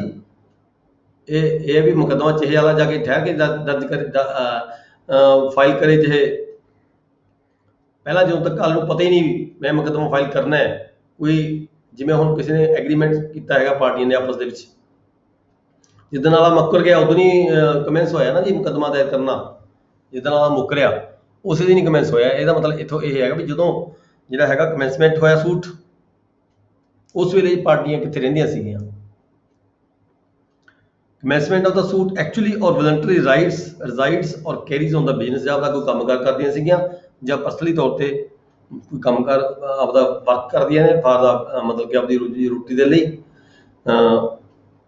ਉੱਥੇ ਮੁਕੱਦਮਾ ਦਾਇਰ ਕੀਤਾ ਜਾ ਸਕਦਾ ਹੈ ਜਿੱਥੇ ਵਿਅਕਤੀ ਰਹਿੰਦੇ ਹੋਣ ਜਾਂ ਜਿੱਥੇ ਜਿਹੜਾ ਹੈਗਾ ਕਾਜ਼ ਆਫ ਐਕਸ਼ਨ ਅਰਾਈਜ਼ ਹੋਇਆ ਹੋਵੇ। ਦੂਜੀ ਗੱਲ ਇੱਥੇ ਆ ਜਾਂਦੀ ਹੈ ਸੈਕਸ਼ਨ ਕਲੌਜ਼ ਬੀ ਦੇ ਵਿੱਚ। ਇਹ ਤਾਂ ਦੇਖੋ ਪਹਿਲੇ ਵਾਂਗੂ ਹੀ ਹੈਗਾ ਜਿਹੜੀ ਕਲੌਜ਼ ਏ ਹੈਗੀ ਹੈ। ਦੂਜੀ ਕਲੌਜ਼ ਕੀ ਹੈ, ਐਨੀ ਆਫ ਦਾ ਡਿਫੈਂਡੈਂਟਸ, ਜਿੱਥੇ ਕਿਤੇ ਹੁਣ ਡਿਫੈਂਡੈਂਟ ਜ਼ਿਆਦਾ ਨੇ, ਠੀਕ ਹੈ, ਰਹਿੰਦੇ ਅਲੱਗ-ਅਲੱਗ ਜਗ੍ਹਾ ਤੇ ਨੇ, ਤਾਂ ਹੁਣ ਕਿੱਥੇ ਕਿਹੜੀ ਕੋਰਟ 'ਚ ਮੁਕੱਦਮਾ ਦਾਇਰ ਕਰੇਗਾ ਕੋਈ ਵਿਅਕਤੀ? ਇੱਕ ਦਿੱਲੀ ਰਹਿੰਦਾ, ਇੱਕ ਬੰਬੇ ਰਹਿੰਦਾ, ਇੱਕ ਮਦਰਾਸ ਰਹਿੰਦਾ, ਠੀਕ ਹੈ ਜੀ। ਹੁਣ ਉੱਪਰਲੇ ਕਲੌਜ਼ ਏ ਦੇ ਵਿੱਚ ਤਾਂ ਆ ਗਈ ਵੀ ਜੇ ਇਕੱਠੇ ਸਾਰੇ ਰਹਿੰਦੇ ਨੇ ਇੱਕ ਜਗ੍ਹਾ ਤੇ, ਈਚ ਆਫ ਦਾ ਡਿਪੈਂਡੈਂਟਸ ਰਜ਼ਾਈਡਸ, ਠੀਕ ਹੈ। ਇੱਥੇ ਕੀ ਗੱਲ ਆ ਵੀ ਜੇ ਕੋਈ ਅਲੱਗ-ਅਲੱਗ ਜਗ੍ਹਾ ਤੇ ਰਹਿੰਦੇ ਹੋਣ ਤਾਂ ਕੀ ਹੋਏਗਾ? Any defendant of the defendants where there are more than one at the time of the commencement of the suit. ਜਾਂ ਤਾਂ ਉੱਥੇ ਜਿੱਥੇ ਜਦੋਂ ਇਕੱਠੇ ਜਿਨ੍ਹਾਂ ਨੇ ਕੋਈ ਕਮੈਂਸਮੈਂਟ ਹੋਈ ਉਸ ਸੂਟ ਦੀ, commencement of the suit actually and voluntary resides ਉਸ ਸਮੇਂ, or carries on the business or personally works for gain. ਜਿੱਥੇ ਉਹ ਰਹਿੰਦੇ ਸੀਗੇ, ਕੰਮਕਾਰ ਕਰਦੇ ਸੀ, ਉਹਦਾ ਬਿਜ਼ਨਸ ਸੀ ਉਹਨਾਂ ਦਾ, ਉੱਥੇ ਮੁਕੱਦਮਾ ਦਾਇਰ ਹੋ ਸਕਦਾ ਹੈ, ਪ੍ਰੋਵਾਈਡਡ ਦੈਟ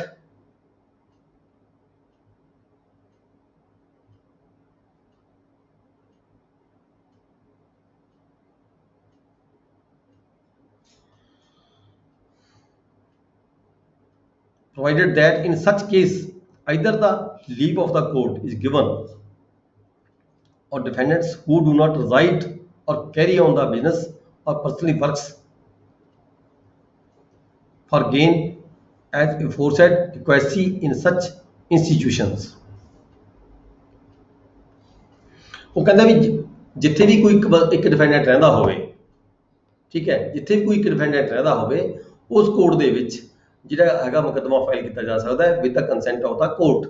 ਜਾਂ ਜੇ ਉਹ ਵਿਅਕਤੀ ਜਿਹੜੇ ਡਿਫੈਂਡੈਂਟ ਹੈਗੇ ਆ ਉਹ ਵੀ ਕੰਸੈਂਟ ਦਿੰਦੇ ਹੋਣ ਵੀ ਹਾਂ ਠੀਕ ਹੈ ਜੀ ਸਾਨੂੰ ਇੱਥੇ ਠੀਕ ਹੈ ਮੁਕੱਦਮਾ ਚੱਲਦਾ ਹੈ, ਜਾਂ ਜੇ ਕੋਈ ਵਿਅਕਤੀ ਇਹ ਕਹਿੰਦਾ ਵੀ ਨਹੀਂ ਇਹ ਮੁਕੱਦਮਾ ਉੱਥੇ ਦਾਇਰ ਹੁੰਦਾ ਜਾਂ ਕੋਰਟ ਨੂੰ ਬੈਨੀਫਿਟ ਨਹੀਂ ਲੱਗਦਾ ਵੀ ਨਹੀਂ ਇਹ ਮੁਕੱਦਮਾ ਫਲਾਣੀ ਕੋਰਟ ਜਾ ਕੇ ਦਾਇਰ ਕਰੋ, ਤਾਂ ਕੋਰਟ ਉੱਥੇ ਆਰਡਰ ਕਰ ਸਕਦੀ ਹੈ ਵੀ ਇਹ ਮੁਕੱਦਮਾ ਜਿਹੜਾ ਹੈਗਾ ਫਲਾਣੀ ਕੋਰਟ ਦਾਇਰ ਕੀਤਾ ਜਾਵੇ, ਤਾਂ ਮੁਕੱਦਮਾ ਉੱਥੇ ਚੱਲੇ।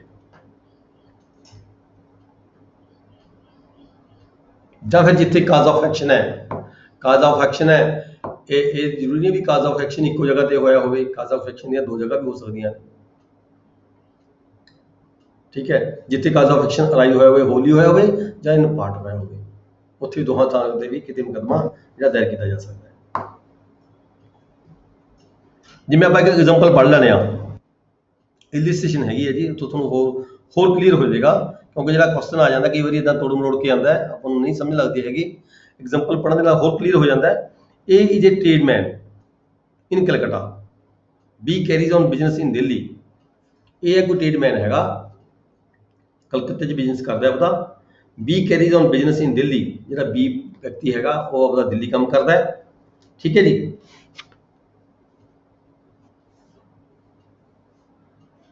B ਦਿੱਲੀ ਕੰਮ ਕਰਦਾ ਹੈ ਬਾਈ ਹਿਜ ਏਜੰਟ ਇਨ ਕਲਕੱਤਾ, ਜਿਹੜਾ ਉਹਦਾ ਆਪਣਾ ਏਜੰਟ ਹੈ ਉਹ ਕਲਕੱਤੇ 'ਚ ਹੀ ਕੰਮ ਬੈਠਾ ਹੈਗਾ। ਬਾਈਜ਼ goods of A and request A to deliver them to East India Railway Company। ਇਹ ਤਾਂ ਕੋਈ ਪ੍ਰਾਪਰਟੀ ਕੋਈ ਸਮਾਨ ਪਰਚੇਜ ਕਰ ਲੈਂਦਾ ਹੈ ਤੇ ਨਾਲ ਉਸ ਨੂੰ ਰਿਕੁਐਸਟ ਕਰਦਾ ਵੀ ਜਿਹੜੀ ਈਸਟ ਇੰਡੀਆ ਰੇਲਵੇ ਕੰਪਨੀ ਹੈਗੀ ਹੈ, ਠੀਕ ਹੈ, ਉਹਦੇ ਰਾਹੀਂ ਮੈਨੂੰ ਡਿਲੀਵਰੀ ਦੇ ਦੇ। ਇਹ ਡਿਲੀਵਰਸ ਦਾ ਗੁੱਡਸ ਅਕੋਰਡਿੰਗਲੀ ਇਨ ਕਲਕੱਤਾ, ਇਹ ਕਲਕੱਤਾ ਦੇ ਵਿੱਚ ਜਿਹੜੀ ਹੈਗੀ ਡਿਲੀਵਰੀ ਦੇ ਦਿੰਦਾ ਹੈ, ਕੰਪਨੀ ਕੋਲੇ ਭੇਜ ਦਿੰਦਾ ਮਾਲ ਜਦੋਂ, ਕਿਉਂਕਿ ਬੀ ਨੇ ਕਿਹਾ ਵੀ ਤੁਸੀਂ ਫਲਾਣੀ ਕੰਪਨੀ ਕੋਲ ਜਾ ਕੇ ਜਿਹੜਾ ਮਾਲ ਹੈ ਮੇਰਾ ਡਿਸਪੈਚ ਕਰ ਦਿਓ, ਠੀਕ ਹੈ। ਉਸ ਤੋਂ ਬਾਅਦ ਤਾਂ ਜ਼ਿੰਮੇਵਾਰੀ ਫਿਰ ਬੀ ਦੀ ਬਣ ਗਈ, ਜਿਸ ਕੰਪਨੀ ਕੋਲੇ ਕਿਹਾ ਸੀਗਾ ਉੱਥੇ ਵਾਲੇ ਨੇ ਟਰਾਂਸਪੋਰਟ ਦੇ ਮਾਲ ਭੇਜ ਦਿੱਤਾ, ਰੇਲਵੇ ਦੇ ਮਾਲ ਭੇਜ ਦਿੱਤਾ।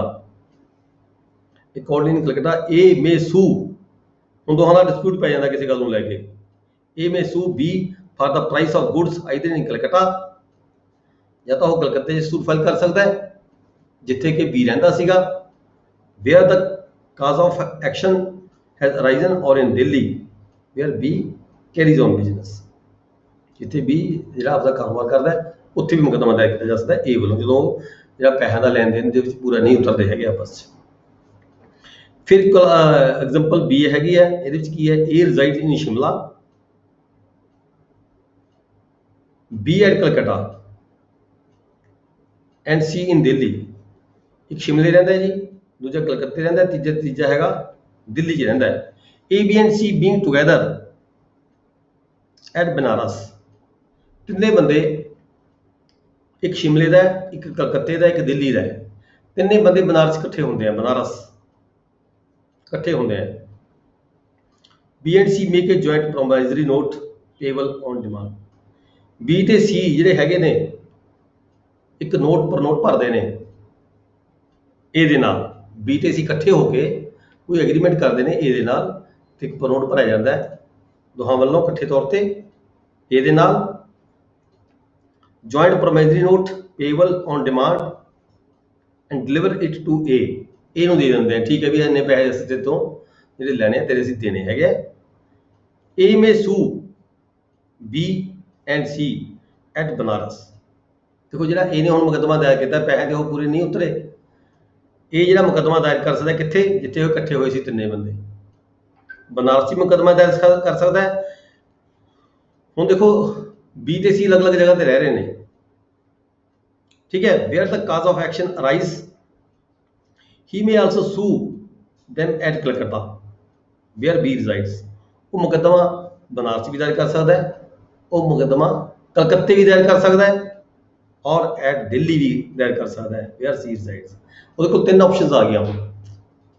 ਜਿੱਥੇ ਕੁਐਸਚਨ ਅਰਾਈਜ਼ ਹੋਇਆ ਸੀਗਾ, ਜਿੱਥੇ ਪ੍ਰੋਮਾਈਜ਼ਰੀ ਨੋਟ ਭਰਿਆ ਗਿਆ ਸੀ, ਜਿੱਥੇ ਉਹਨਾਂ ਦਾ ਸਮਝੌਤਾ ਹੋਇਆ ਸੀ, ਜਿੱਥੇ ਐਗਰੀਮੈਂਟ ਹੋਇਆ ਸੀਗਾ ਬਨਾਰਸ ਦੇ ਵਿੱਚ, ਉੱਥੇ ਮੁਕੱਦਮਾ ਦਾਇਰ ਕੀਤਾ ਜਾ ਸਕਦਾ ਹੈ। ਜਾਂ ਜਿੱਥੇ B ਪਾਰਟੀ ਰਹਿੰਦੀ ਹੈ ਉੱਥੇ ਮੁਕੱਦਮਾ ਦਾਇਰ ਕਰ ਸਕਦਾ ਹੈ, ਜਾਂ ਜਿੱਥੇ C ਪਾਰਟੀ ਰਹਿੰਦੀ ਹੈ ਉੱਥੇ ਵੀ ਮੁਕੱਦਮਾ ਦਾਇਰ ਕਰਦਾ। ਮੁਕੱਦਮਾ ਇੱਕੋ ਹੀ ਦਾਇਰ ਹੋਏਗਾ, ਅਲੱਗ ਅਲੱਗ ਨਹੀਂ ਹੋਏਗਾ ਵੀ B ਦੇ ਅਗੇਂਸਟ ਅਲੱਗ ਹੋਏਗਾ, C ਦੇ ਅਗੇਂਸਟ ਅਲੱਗ ਹੋਏਗਾ, ਕਿਉਂਕਿ ਪ੍ਰੋਮਾਈਜ਼ਰੀ ਨੋਟ ਇੱਕ ਹੈ।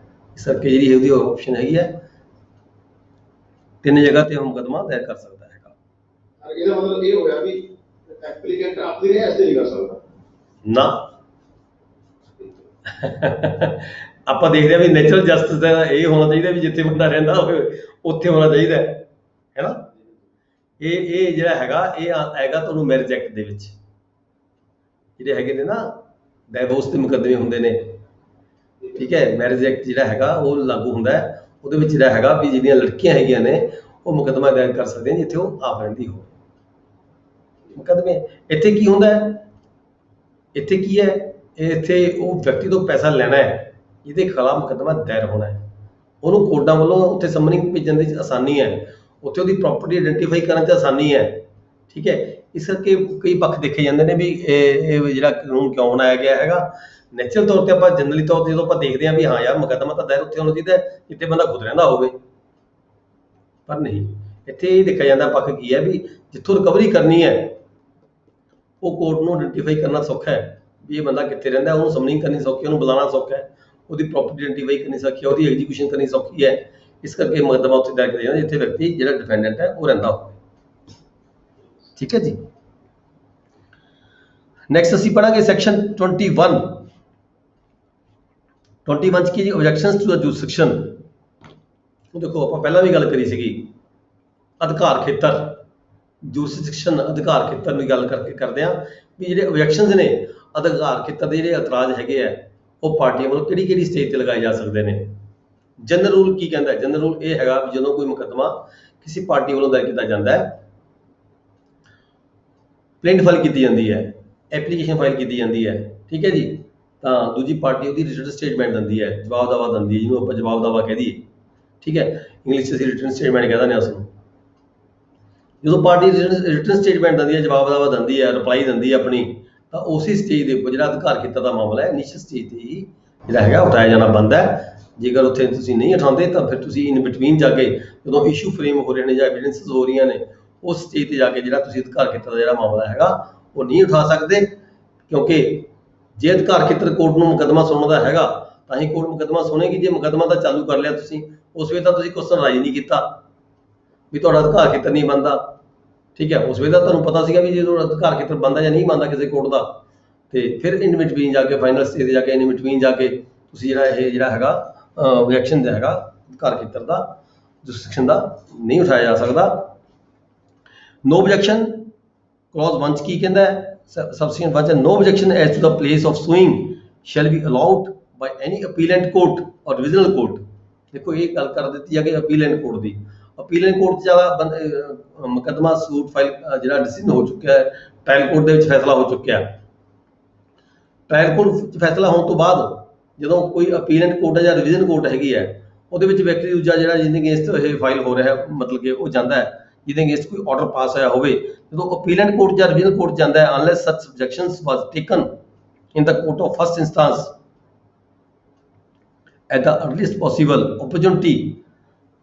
इत्थे कह गया भी उदों तक कोर्ट ने देखना है भी कि इस व्यक्ति नूं जिहड़ा हैगा अधिकार खेतर का जिहड़ा पॉइंट सीगा वो इन्हें उठाया तो इन्हूं मौका दिता गया, निचली कोर्ट ने सुनिया इसनूं, जेकर कोर्ट ने उसनूं सुनी नहीं हैगा, उस कंसीडर नहीं किया उसका पॉइंट जिहड़ा अधिकार खेतर का सीगा, उसदा कोई फैसला ही नहीं किया कोर्ट ने, ठीक है, फिर जिहड़ी कोर्ट है अपीलेंट कोर्ट है फिर उसनूं सुन सकती हैगी है।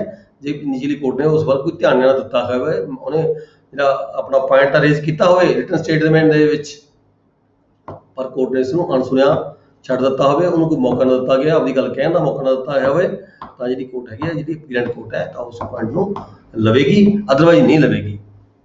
नो ऑब्जेक्शंस, सबसेक्शन 2 हैगा no objection. Competence court, competence of a court, pecuniary limits shall be allowed by the appellant court or divisional court unless such objection was taken in the court of first instance।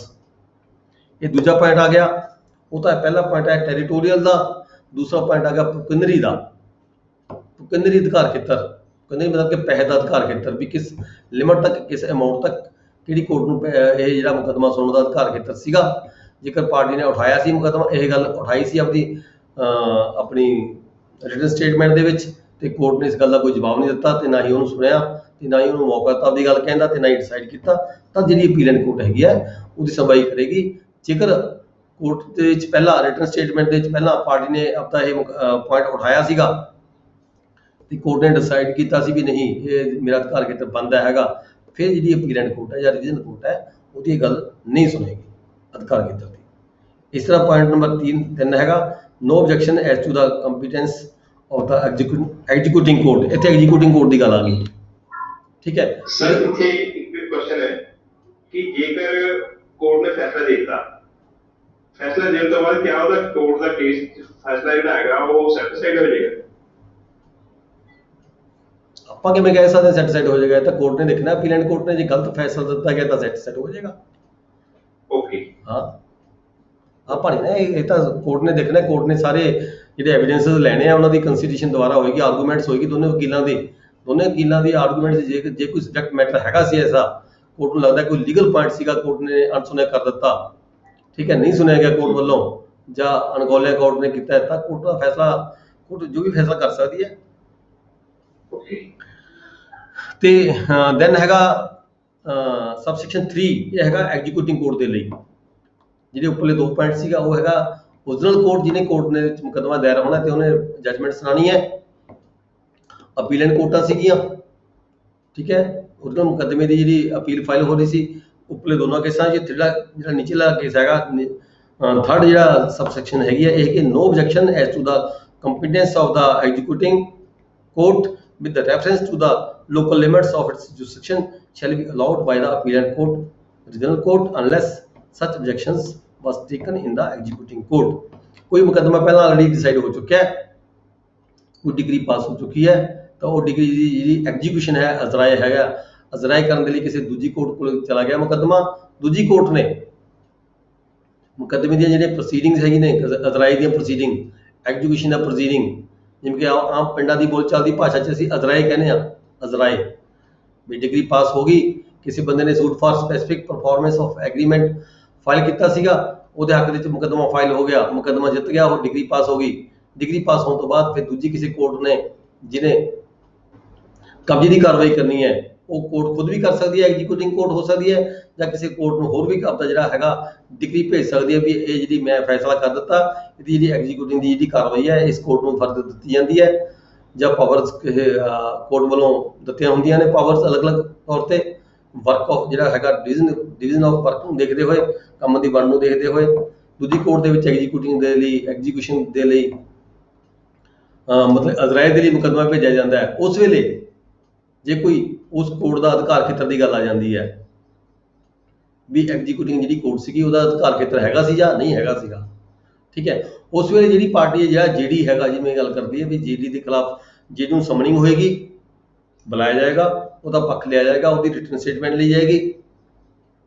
ਜੋ ਆਪਣੀ written statement ਦੇ ਵਿੱਚ ਆਪਣੀ ਇਹ ਜਿਹੜੀ territorial jurisdiction ਦੀ ਗੱਲ ਕਰਦਾ ਜਾਂ ਕੇਂਦਰੀ ਜੁਰਿਸਡਿਕਸ਼ਨ ਦੀ ਗੱਲ ਕੀਤੀ ਜਾਂਦੀ ਹੈ, ਜੇ ਉਹ ਆਪਣੀ ਪ੍ਰੋਸੀਡਿੰਗ ਆਪਣੀ ਰਿਟਨ ਸਟੇਟਮੈਂਟ ਦੇ ਵਿੱਚ ਪੈਰਵੀ ਨਹੀਂ ਕਰਦਾ ਇਸ ਗੱਲ ਦੀ, ਜਾਂ ਜੇ ਕਰਦਾ ਹੈ ਤਾਂ ਉਹਦੀ ਕੋਰਟ ਨਹੀਂ ਸੁਣਦੀ, ਤਾਂ ਫਿਰ ਜਿਹੜਾ ਹੈਗਾ ਅਪੀਲੈਂਟ ਕੋਰਟ ਦੇ ਵਿੱਚ ਜਿਹੜਾ ਉਹ ਉਸਨੇ ਅਪੀਲ ਪਾਈ ਹੈ ਤਾਂ ਕੋਰਟ ਉਹਦੀ ਉਸ ਤਰੀਕੇ ਦੇ ਨਾਲ ਜੇ ਗੱਲ ਸੁਣੀ ਦੀ ਹੈ ਤਾਂ ਉਹਦੀ ਗੱਲ ਨਹੀਂ ਸੁਣੇਗੀ ਦੁਬਾਰਾ, ਜੇ ਗੱਲ ਨਹੀਂ ਸੁਣੇਗੀ ਤਾਂ ਕੋਰਟ ਜਿਹੜੀ ਹੈ ਅਪੀਲੈਂਟ ਕੋਰਟ ਹੈ ਉਹਦੀ ਗੱਲ ਸੁਣੇਗੀ।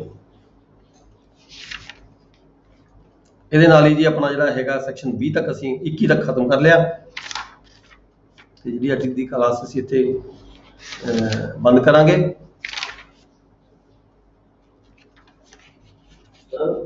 ਹਾਂਜੀ